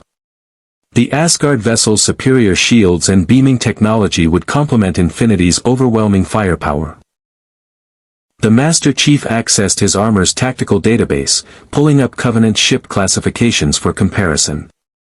Supreme Commander, what are the Asgard vessel's capabilities against mass driver weapons? The Goa'uld shields failed against our Mach cannons because they're designed for energy weapons. I want to know if your ships have the same vulnerability. An astute tactical question, Thor acknowledged. Asgard shields are more adaptable than Goa'uld technology. We have encountered kinetic weapons before and designed our defensive systems accordingly. However, your Mach cannons operate at velocities and energy outputs that would likely penetrate our shields with sustained fire. We are not invulnerable, merely highly resilient. Which makes us complementary forces, Captain Keyes interjected. Asgard ships provide defensive resilience and advanced beaming capabilities. UNSC vessels provide overwhelming offensive firepower. Combined with Earth's StarGate tactical mobility and SG Team's special operations capabilities, we create a multi-layer defense that the Goa'uld can't easily counter. Roland's avatar appeared in the holographic display, his AI personality matrix interfacing directly with the briefing room systems. If I may contribute to this tactical assessment, I've been analyzing the battle data from our engagement with Goa'uld. The Goa'uld formations are rigid, their tactical responses predictable, and their command structure hierarchical to the point of dysfunction. One destroyed flagship caused coordinated fleet panic. They're not prepared for the kind of networked, adaptive warfare that the UNSC and Asgard both employ. Then we exploit that weakness, General Landry decided. Thor, we accept your offer of alliance. Captain Lasky, coordinate with the Asgard on defensive positions and technology sharing protocols. Captain Keyes, how long before the Pillar of Autumn can be made combat effective again? Keyes shook his head regretfully. General, the Autumn is finished as a combat vessel. We can stabilize her enough to serve as an orbital platform, a fixed weapons battery with the Mach gun operational, but she'll never fly under her own power again. The dimensional transit and subsequent battle damage destroyed too many critical systems. However, he glanced at the Master Chief, we have personnel and equipment that can be reassigned to support Earth's defense. Spartans, Marines, technical specialists, all willing to fight. The UNSC doesn't leave anyone behind, the Master Chief added. The Autumn's crew is stranded here same as Infinity. We'll defend this Earth because it's humanity's homeworld, even if it's not the version we knew. That's what Spartans do. Commander Palmer's voice carried determination through the communication link. General Landry, Fireteam Majestic requests integration into SG operations. We've trained with SG-1 and we're ready for gate missions. The Spartans can bring capabilities to your teams that will change what's possible in hostile territory. Mitchell grinned. General, I've seen these Spartans in action. Having augmented super soldiers backing up SG teams would be like giving us cheat codes for the galaxy. I'm fully in favor. Daniel raised a cautionary hand. But we need to be careful about how we deploy UNSC personnel. The Goa'uld already think we've formed an alliance with an advanced civilization. If they start seeing Spartan armor on multiple worlds, it'll confirm their worst fears and potentially accelerate their coordination against us. Dr. Jackson raises a valid concern, Selmac's voice emerged through Jacob. However, the Takare believe the time for cautious incrementalism has passed. The Goa'uld are already mobilizing. Better to demonstrate overwhelming strength now and deter aggression than to appear weak and invite attack. The System Lords respect power, show them you have it in abundance. The strategic discussion continued for another hour, coordinating Asgard fleet positions, assigning UNSC personnel to joint operations, and planning preemptive strikes against Goa'uld staging areas. But underlying every tactical decision was a growing awareness that Earth had fundamentally changed its position in the galactic order. For 9 years, the SGC had operated from a position of desperate disadvantage, smaller fleets, inferior technology, constantly reacting to System Lord initiatives. Now, with 2 UNSC warships and Asgard alliance, Earth possessed military capabilities that made even the System Lords reconsider direct confrontation. As the meeting concluded, Jacob pulled Sam aside with a father's concern tempering Takare's strategic assessment. Sam, the Takare Council wanted me to pass along a warning. This rapid escalation of Earth's military capabilities is creating instabilities across the galactic power structure. The Goa'uld are coordinating because they're scared. The Free Jaffa nation is watching to see if humanity will become a benevolent ally or a new oppressor. Even minor civilizations are reassessing their relationships with Earth. You're becoming a major power, and that comes with responsibilities, and risks, you've never faced before. Sam absorbed her father's words, understanding the weight behind them. Dad, we didn't ask for the UNSC ships to arrive. We're just dealing with the situation as best we can. What would you have us do? Turn away allies because it makes the Goa'uld nervous? No, Jacob said quietly. But remember that power without wisdom leads to the same tyranny the System Lords represent. Don't become what you're fighting against.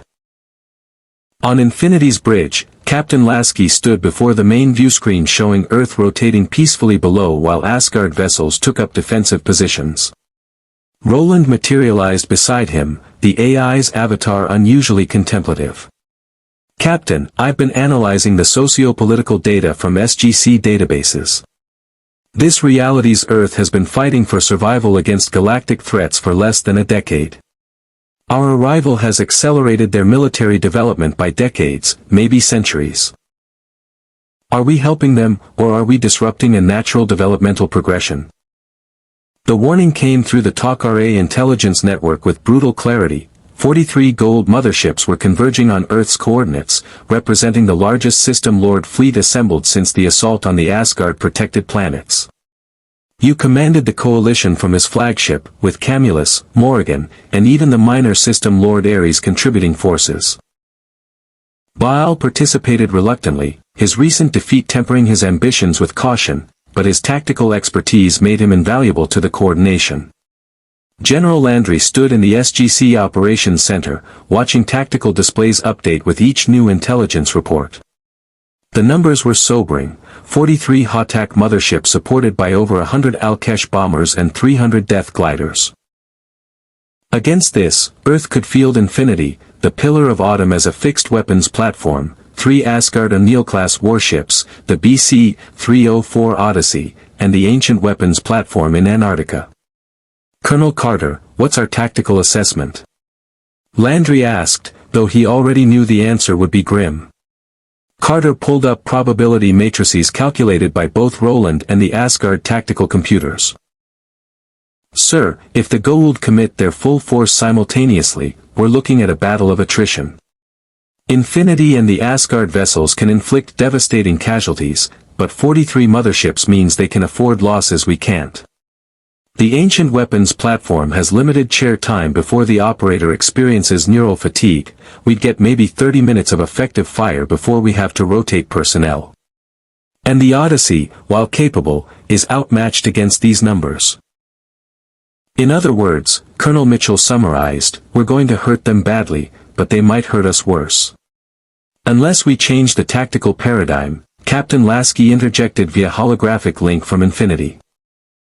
General, the UNSC fought the Covenant for 30 years against numerically superior forces. We learned that static defense against overwhelming numbers is a losing strategy. We need to disrupt their formation, create chaos in their command structure, and force them to fight on our terms rather than theirs. Master Chief John 117 stood at the tactical display, his Spartan training analyzing fleet movements with the same precision he'd applied to countless ground operations. The Goa'uld fleet will likely approach in standard System Lord formation, flagship at center, support vessels in protective formation, bombers and fighters screening the flanks. They're predictable because they're arrogant. They believe their numbers guarantee victory.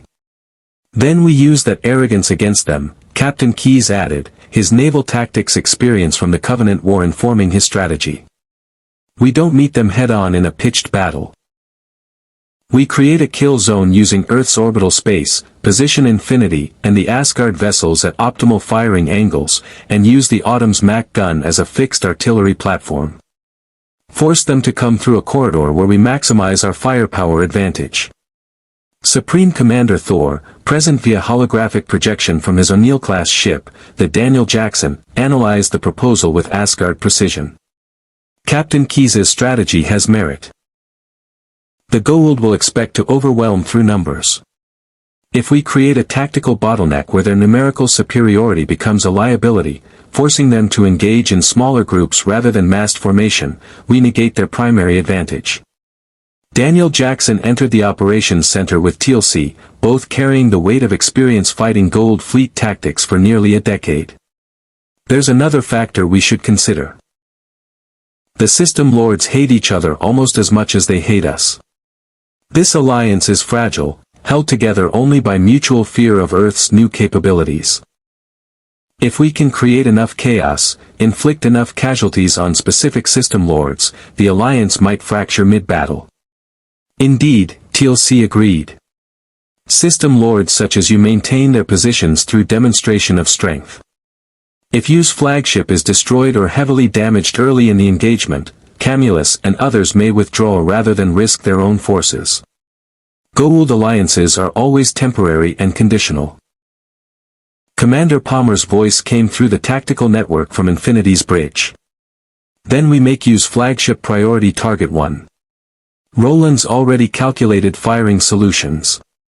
One Mac round through their shields, and the oldest system lord becomes the first casualty. Send a message that Earth doesn't just defend, we destroy. Landry made the command decision that would define the battle. Alright. Here's how we play this. Infinity and the Asgard vessels position at optimal firing range using Earth's gravity well as tactical advantage. The Pillar of Autumn holds geosynchronous orbit over the Atlantic. Her Mac gun has clear firing lanes to any approach vector. Odyssey provides mobile support and electronic warfare. The Antarctic weapons platform comes online when the Goa'uld enter effective range. And SG teams? Mitchell asked, already knowing the answer but wanting confirmation.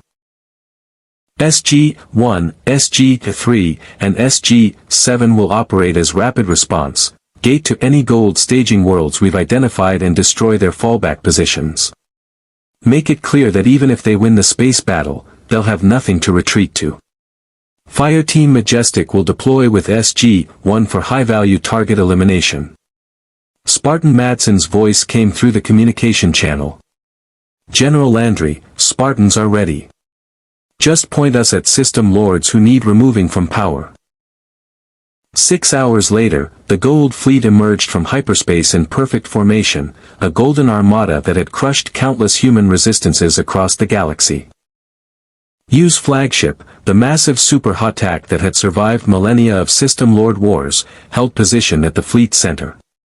Surrounding it, motherships bearing the marks of Camulus, Morrigan, Ares, and a dozen minor Goa'uld created an intimidating display of System Lord power.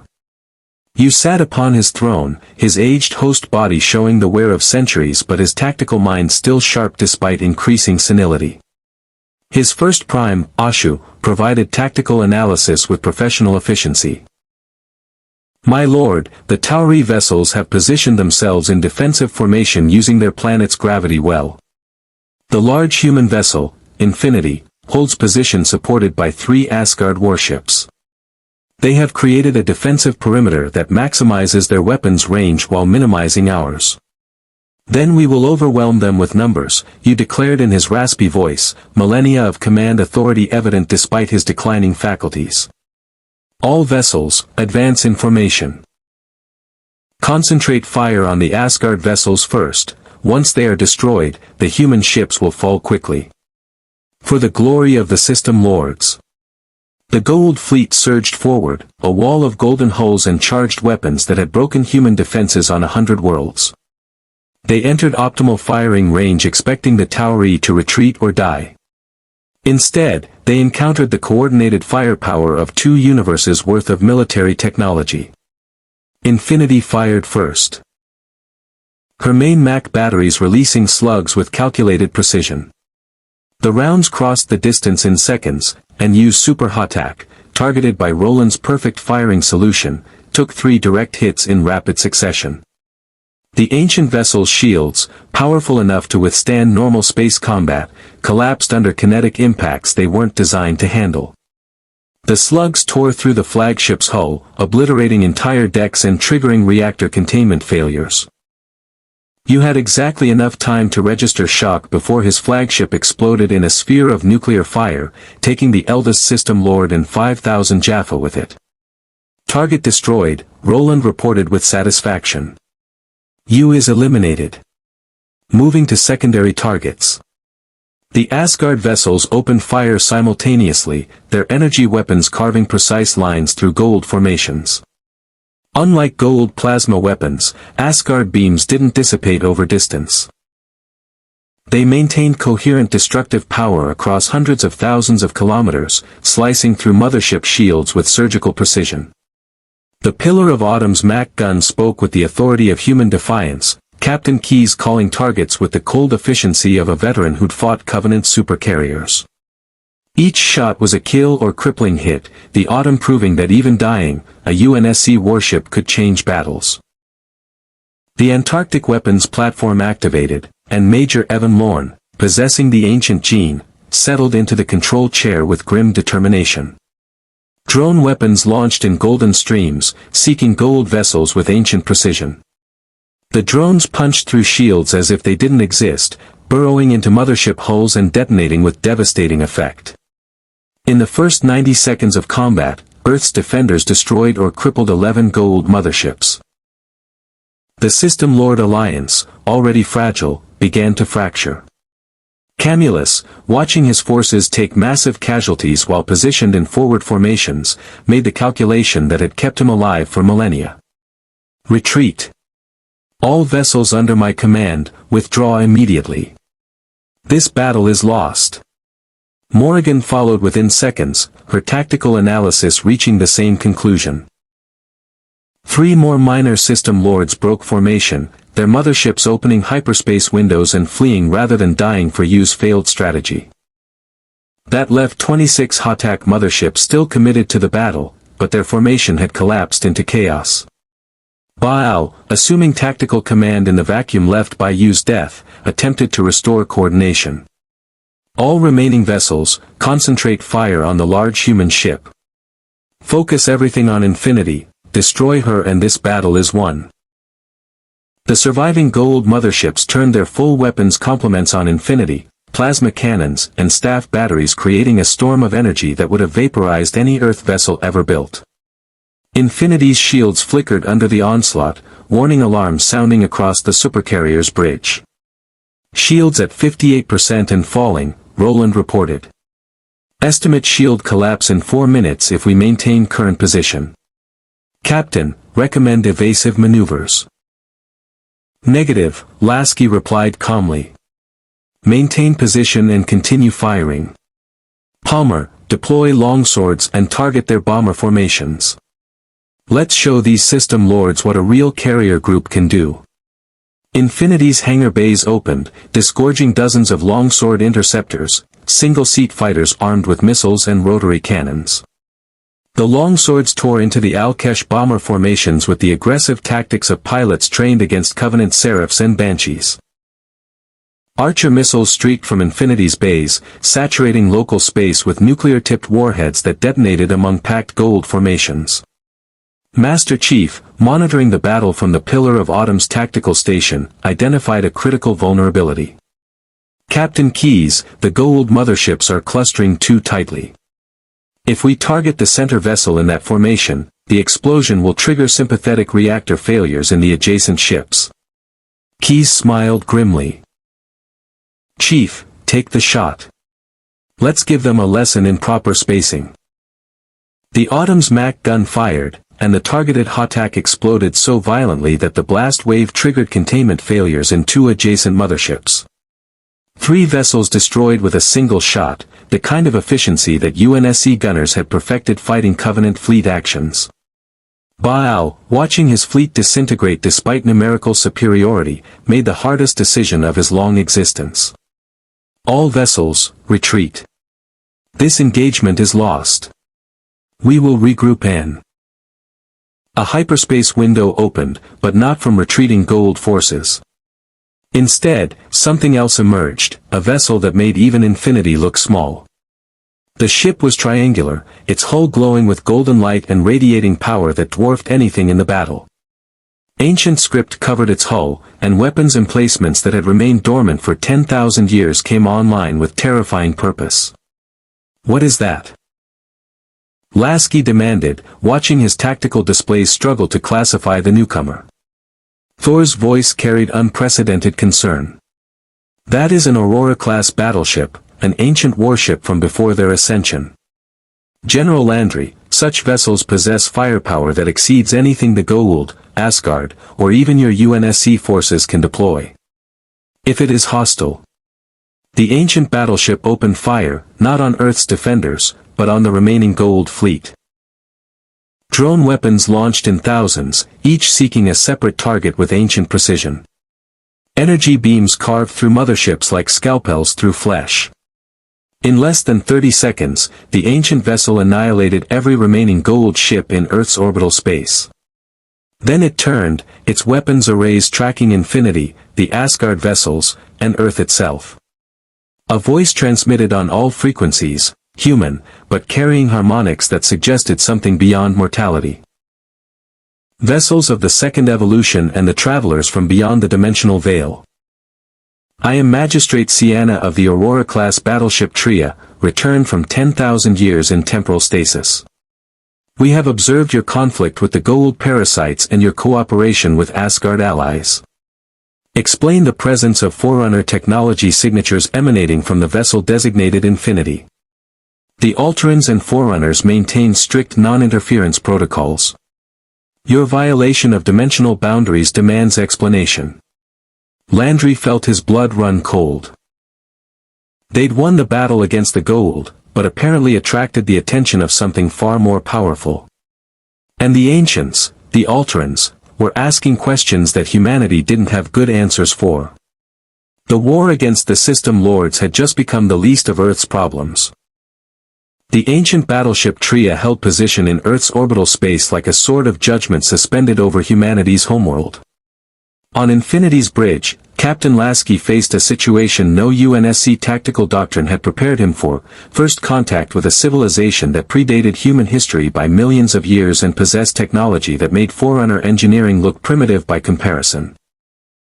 Roland, analysis, Lasky ordered quietly, keeping his voice calm despite the tactical nightmare unfolding. Sir, that vessel's power output exceeds Infinity's by a factor of 30. Weapons systems are extensive. And Captain, I'm detecting something else. The ship's command systems are interfacing with the StarGate network directly. Whoever's commanding that vessel has access to every gate address in the database and the ability to shut down the entire network if they choose. We're not just outgunned, we're tactically neutered if they decide we're a threat. General Landry's voice came through the communication channel, steady despite the crisis. Captain Lasky, let me handle this. The Ancients, Alterans, have strict rules about interference with lower civilizations, but they also value knowledge and scientific inquiry. If we can convince them that Infinity's arrival was accidental and that we're working to understand the dimensional breach, they might be willing to help rather than eliminate the problem.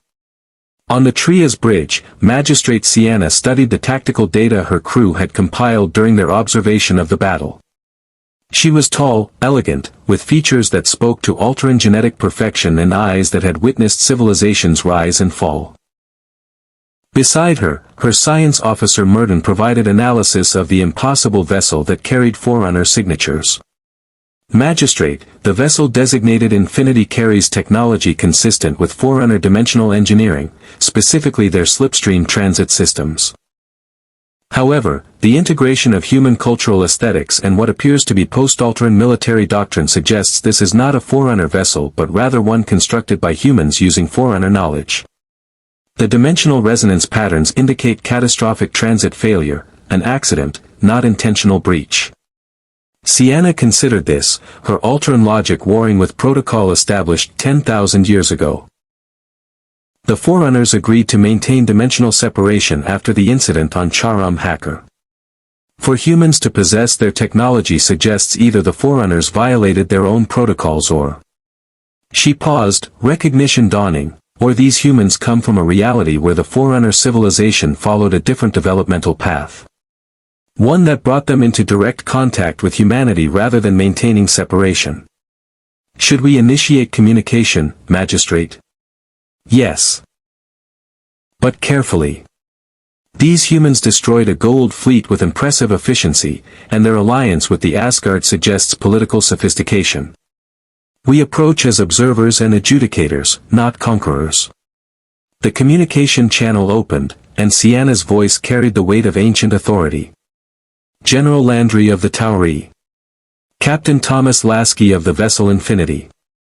I am Magistrate Sienna of the Alteran Expeditionary Fleet. We have been in temporal stasis for 10 millennia and awakened to find our galaxy infested with Goa'uld parasites and the Stargate network compromised by those unworthy of Alteran legacy. Your people's use of the gates demonstrates remarkable adaptability, and your recent defense of this world shows tactical competence. However, the presence of Forerunner technology demands explanation. Speak truthfully, and you will be heard. Deceive us, and you will be judged. Landry keyed his response, choosing words carefully. Magistrate Sienna, the Tauri people honor the Alteran legacy. We've used the Stargates to explore the galaxy, defend ourselves against the Goa'uld, and search for knowledge left by your civilization.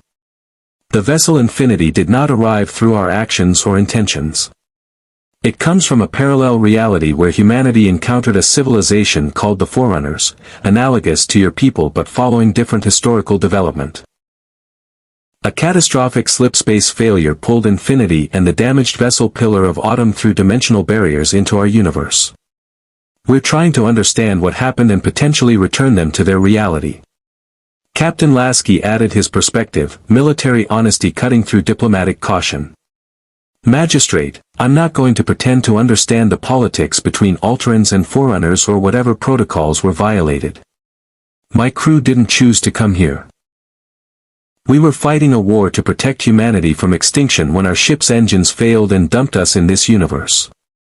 Since arriving, we've defended Earth, this version of Earth, because it's humanity's homeworld and because it's the right thing to do. If that violates your rules, I apologize. But I won't apologize for protecting human lives. Silence stretched across the communication channel for 10 seconds that felt like hours. Then Sienna's voice returned, carrying something that might have been approval. Captain Lasky, your honesty is noted and appreciated. The Forerunners and Alterans maintained separation not through hostility but through recognition that our civilization's interactions created dangerous resonances, technological, dimensional, and philosophical. Your accidental transit confirms our ancient concerns. Forerunner slipspace technology and Alteran gate networks are fundamentally incompatible when operating in proximity. The dimensional breach that brought you here represents a tear in the fabric of reality that could, if left unaddressed, lead to catastrophic collapse. Dr. Daniel Jackson's voice joined the channel, his archaeological expertise providing critical context. Magistrate Sienna, I've studied Alteran history and culture for 9 years. The Tauri respect your legacy and your technology. We've used your knowledge to defend this galaxy from threats like Anubis and the Ori. If the dimensional breach is dangerous, we want to help seal it, both to protect our reality and to potentially give Captain Lasky's people a way home. Can the Alterans assist with this? Dr. Jackson, Sienna replied, and her tone suggested she'd already reviewed Earth's database entries about the archaeologist. Your work documenting Alteran culture has been adequate for a fourth evolution human. Yes, we can assist. But sealing a dimensional breach of this magnitude requires resources beyond what the Tauri currently possess. Specifically, it requires a zero-point module at full charge, precise calculations of quantum resonance frequencies, and a vessel capable of generating sufficient power to force reality barriers closed. Colonel Carter's scientific mind immediately engaged. Magistrate, we have access to a ZPM, the one powering the Antarctic outpost. And Infinity's Forerunner reactors generate massive power output. If you can provide the calculations and technical specifications, we can attempt the procedure. But she hesitated, understanding the implications. Sealing the breach means potentially trapping Infinity and the Autumn's crews here permanently. We'd be closing their only route home. On Infinity's bridge, Captain Lasky felt the weight of that statement. His crew, 17,000 UNSC personnel who'd been fighting the Covenant War, who had families and homes in another reality. The Pillar of Autumn survivors, including Master Chief John 117, warriors who belonged to a universe still fighting for survival. Sealing the breach would save both realities from dimensional collapse but condemn them to permanent exile. Commander Palmer approached Lasky, her Spartan discipline evident but her voice carrying personal weight. Captain, the crew needs to know. We can't make this decision without them understanding what we're choosing. Lasky nodded, activating shipwide communications. All hands, this is the captain. I'm not going to sugarcoat this. The ancient vessel in orbit has confirmed that our arrival created a dimensional breach that threatens both our original reality and this one. We can seal it, prevent catastrophic damage to 2 universes, but doing so means we stay here. Permanently. No going home. No reuniting with families. No returning to the UNSC we knew. He paused, letting that sink in. I'm putting it to a vote. We've always been a crew that makes hard decisions together. You have 1 hour to decide, attempt to find another way home and risk dimensional collapse, or seal the breach and commit to defending this version of Earth. Bridge out. On the Pillar of Autumn's scarred bridge, Captain Keyes gathered his surviving crew, barely 50 personnel from a complement that once numbered over 1,000. Master Chief stood at tactical, his posture radiating the calm that defined Spartans facing impossible choices. Chief, Keyes said quietly, you've saved humanity more times than anyone can count. You've earned the right to choose your own fate. What do you think we should do? John 1:17 considered the question with the same tactical analysis he applied to combat operations. Sir, our universe will continue fighting the Covenant with or without us. The war doesn't end because we're not there. Humanity adapted when other Spartans fell, when entire fleets were destroyed. But this Earth, this version of humanity, faces threats we're uniquely equipped to help with. The Goa'uld, the Ori, whatever else comes through the StarGate. We have knowledge, experience, and capabilities that could save millions of lives here. He turned to Keyes, his gold visor reflecting the command chair. Spartans don't abandon missions just because they're difficult. If sealing the breach protects both realities, that's the mission. We complete it. 45 minutes later, the votes came in. Infinity's crew, 89% in favor of sealing the breach. Pillar of Autumn survivors, unanimous agreement. The UNSC personnel had made their choice. Defend this Earth, protect both realities, and forge new lives in a universe that needed warriors willing to stand against impossible odds. Magistrate Sienna received the decision with what might have been respect. Captain Lasky, your crew's willingness to sacrifice their return home demonstrates the qualities that allowed the fourth evolution to survive when so many others failed. The Ultrans will provide technical assistance. Prepare your vessel for dimensional resonance procedures. This will be uncomfortable. The procedure took 6 hours of precise coordination. Colonel Carter worked directly with Ultran scientists, her artificial ancient gene allowing her to interface with technology that would have killed unmodified humans. The ZPM from Antarctica was transported to Infinity and integrated with the Forerunner reactors under Magistrate Sienna's supervision. Roland coordinated power flow calculations with Ultran AI systems that predated human civilization. And then, with both universes holding their breath, they activated the dimensional seal. Reality screamed. The breach, invisible to normal sensors but painfully evident to anyone sensitive to quantum fluctuations, collapsed inward as massive power expenditure forced dimensional barriers to reseal. Infinity shuddered as Forerunner engines worked in harmony with Ultran technology for the first time in millions of years. The ship's hull groaned under stresses that would have torn lesser vessels apart. On the bridge, Lasky gripped his command chair as the universe seemed to twist around them. Roland's avatar flickered in and out of existence, the AI's matrix struggling to maintain coherence through quantum distortions. Warning alarms screamed across every system, and for 30 seconds, it seemed like Infinity might tear herself apart. Then, suddenly, silence. Breach sealed, Roland reported, his avatar stabilizing with what sounded like exhaustion. Dimensional barriers restored to baseline stability. Captain, we did it. Both universes are safe. And we're...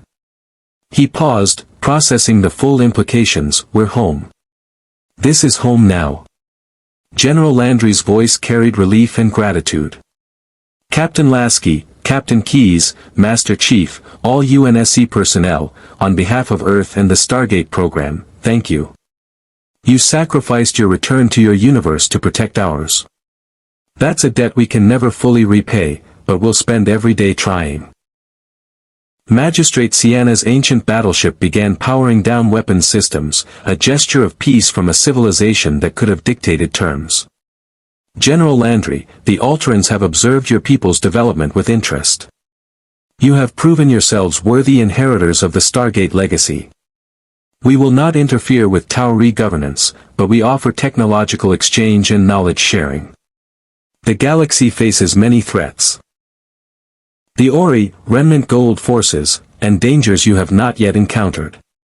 Together, perhaps we can create a future worthy of both our civilizations. As diplomatic discussions began between Alterans, Asgard, and Earth representatives, Captain Lasky stood on Infinity's observation deck, looking down at the blue-green world that was now home. Beside him, Commander Palmer removed her helmet, her expression contemplative. "Think the crew will adapt?" Palmer asked. "They're UNSC," Lasky replied. "We adapt or we die. Always have. Besides, this universe has plenty of hostile aliens who need reminding that humanity doesn't back down. The Goa'uld learned that lesson. Others will too." On Earth's surface, Master Chief John 117 walked through Cheyenne Mountain's corridors with Colonel Mitchell, discussing integration of Spartan combat doctrine with SG team operations. TLC joined them, the Jaffa warrior and the Spartan exchanging professional respect between soldiers who understood sacrifice. "Master Chief," TLC observed, "you have lost your original home but gained a new purpose. This is not unfamiliar to me. I too left everything I knew to fight for the Tauri. You will find that purpose sustains when home cannot." "I've always fought for humanity, Master TLC," the chief replied. "The universe doesn't matter. The mission does. And right now, this Earth needs defenders. That's mission enough." In the days that followed, the galaxy began adjusting to its new reality. The System Lords, devastated by the battle at Earth and the revelation that ancients had returned, retreated to their territories to lick wounds and reconsider strategies. The Tok'ra reported power vacuums forming across former Goa'uld territories as minor System Lords scrambled for position. The Free Jaffa nation sent diplomatic envoys to Earth, seeking alliance with the humans who'd proven capable of defeating System Lord fleets decisively. The Asgard High Council formalized military and technological cooperation protocols. And the Alterans established an embassy on Earth, the first time in 10,000 years that ancients had directly participated in galactic affairs. Infinity took position as Earth's flagship defender, her UNSC crew integrated into homeworld command operations. The Pillar of Autumn, too damaged to fly but still defiant, became an orbital defense platform that System Lords learned to fear. Spartans joined SG teams, bringing capabilities that transformed what was possible through the StarGate.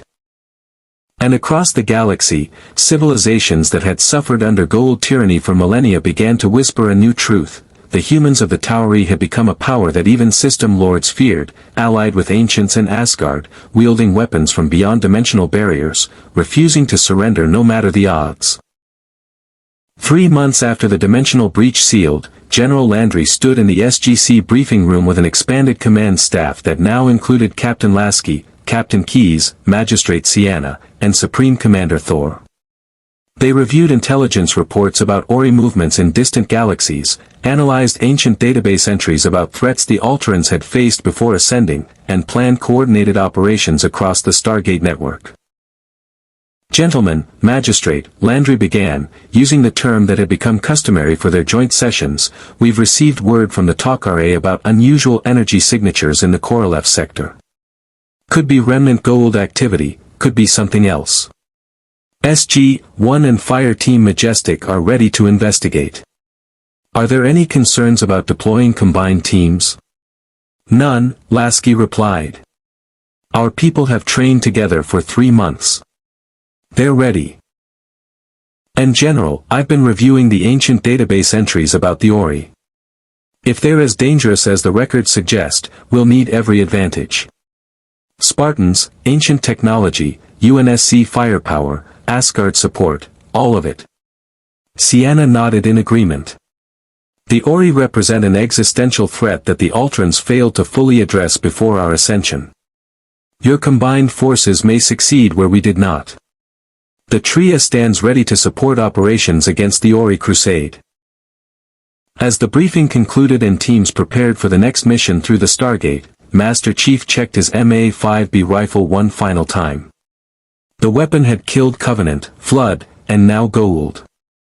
Whatever came next through that ring of stars, he'd face it the same way he'd faced every impossible battle, with Spartan determination and the knowledge that humanity survived because warriors refused to quit. Colonel Mitchell approached, grinning. "Chief, you ready to step through the gate and see what fresh hell the universe has waiting for us today?" "Always," the Spartan replied simply. The StarGate activated, chevrons locking in sequence as the event horizon established.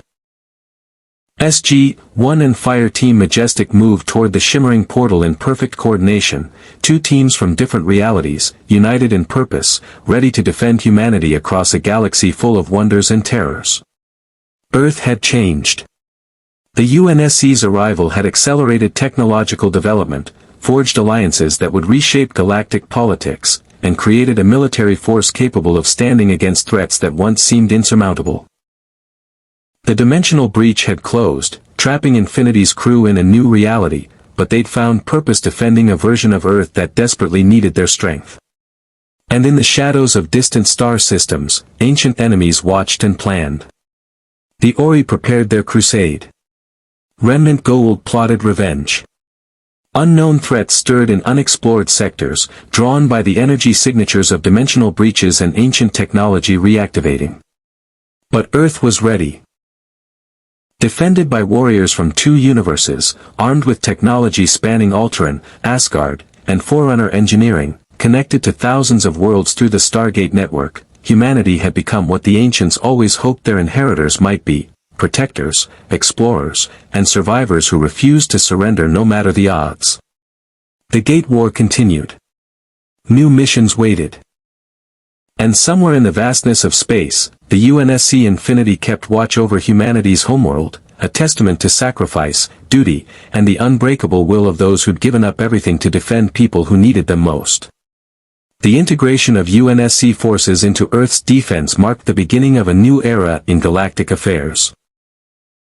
Captain Lasky assumed joint command of homeworld security alongside General Landry, coordinating operations that spanned both the StarGate network and conventional space warfare. Infinity's presence fundamentally altered the balance of power. System Lords who once threatened Earth with impunity now approached with caution, aware that the Tauri possessed firepower capable of annihilating entire fleets. The Pillar of Autumn, though she would never fly again, became a symbol of human resilience. Her Mach gun remained operational, a fixed weapons platform that served as the final word in Earth's orbital defenses. Captain Key's transition to advisory roles, his decades of naval combat experience proving invaluable in training Earth's growing spacefaring forces. Master Chief John 117 and the other UNSC personnel found purpose in their new reality. Spartans integrated seamlessly with SG operations, their augmented capabilities and combat experience transforming mission success rates. The galaxy learned to fear the distinctive Mjolnir armor appearing on worlds where Goa'uld oppression had seemed eternal. The Alteran's return changed everything. Magistrate Sienna's decision to remain active in galactic affairs rather than ascending brought ancient technology and knowledge directly into human hands. The partnership between Fourth Evolution humans and their Alteran predecessors created synergies that neither civilization could achieve alone. As the Ori Crusade intensified in distant galaxies, Earth stood ready, defended by warriors from two realities, armed with technology from three ancient civilizations, connected to allies across thousands of worlds. The dimensional breach had closed, but the bonds forged in its wake would shape the galaxy's future for generations to come. Somewhere in the vastness of space, UNSC personnel looked up at unfamiliar stars and knew they'd made the right choice. They'd sacrificed their return home to protect another version of humanity's birth world. In doing so, they'd proven that duty, honor, and the willingness to defend those who couldn't defend themselves transcended universes. The StarGate continued spinning, connecting worlds and civilizations. And standing watch over that ancient network was humanity. Stubborn, adaptable, and absolutely refusing to surrender, no matter which reality they called home. Indeed. Hit the subscribe button for more interesting stories.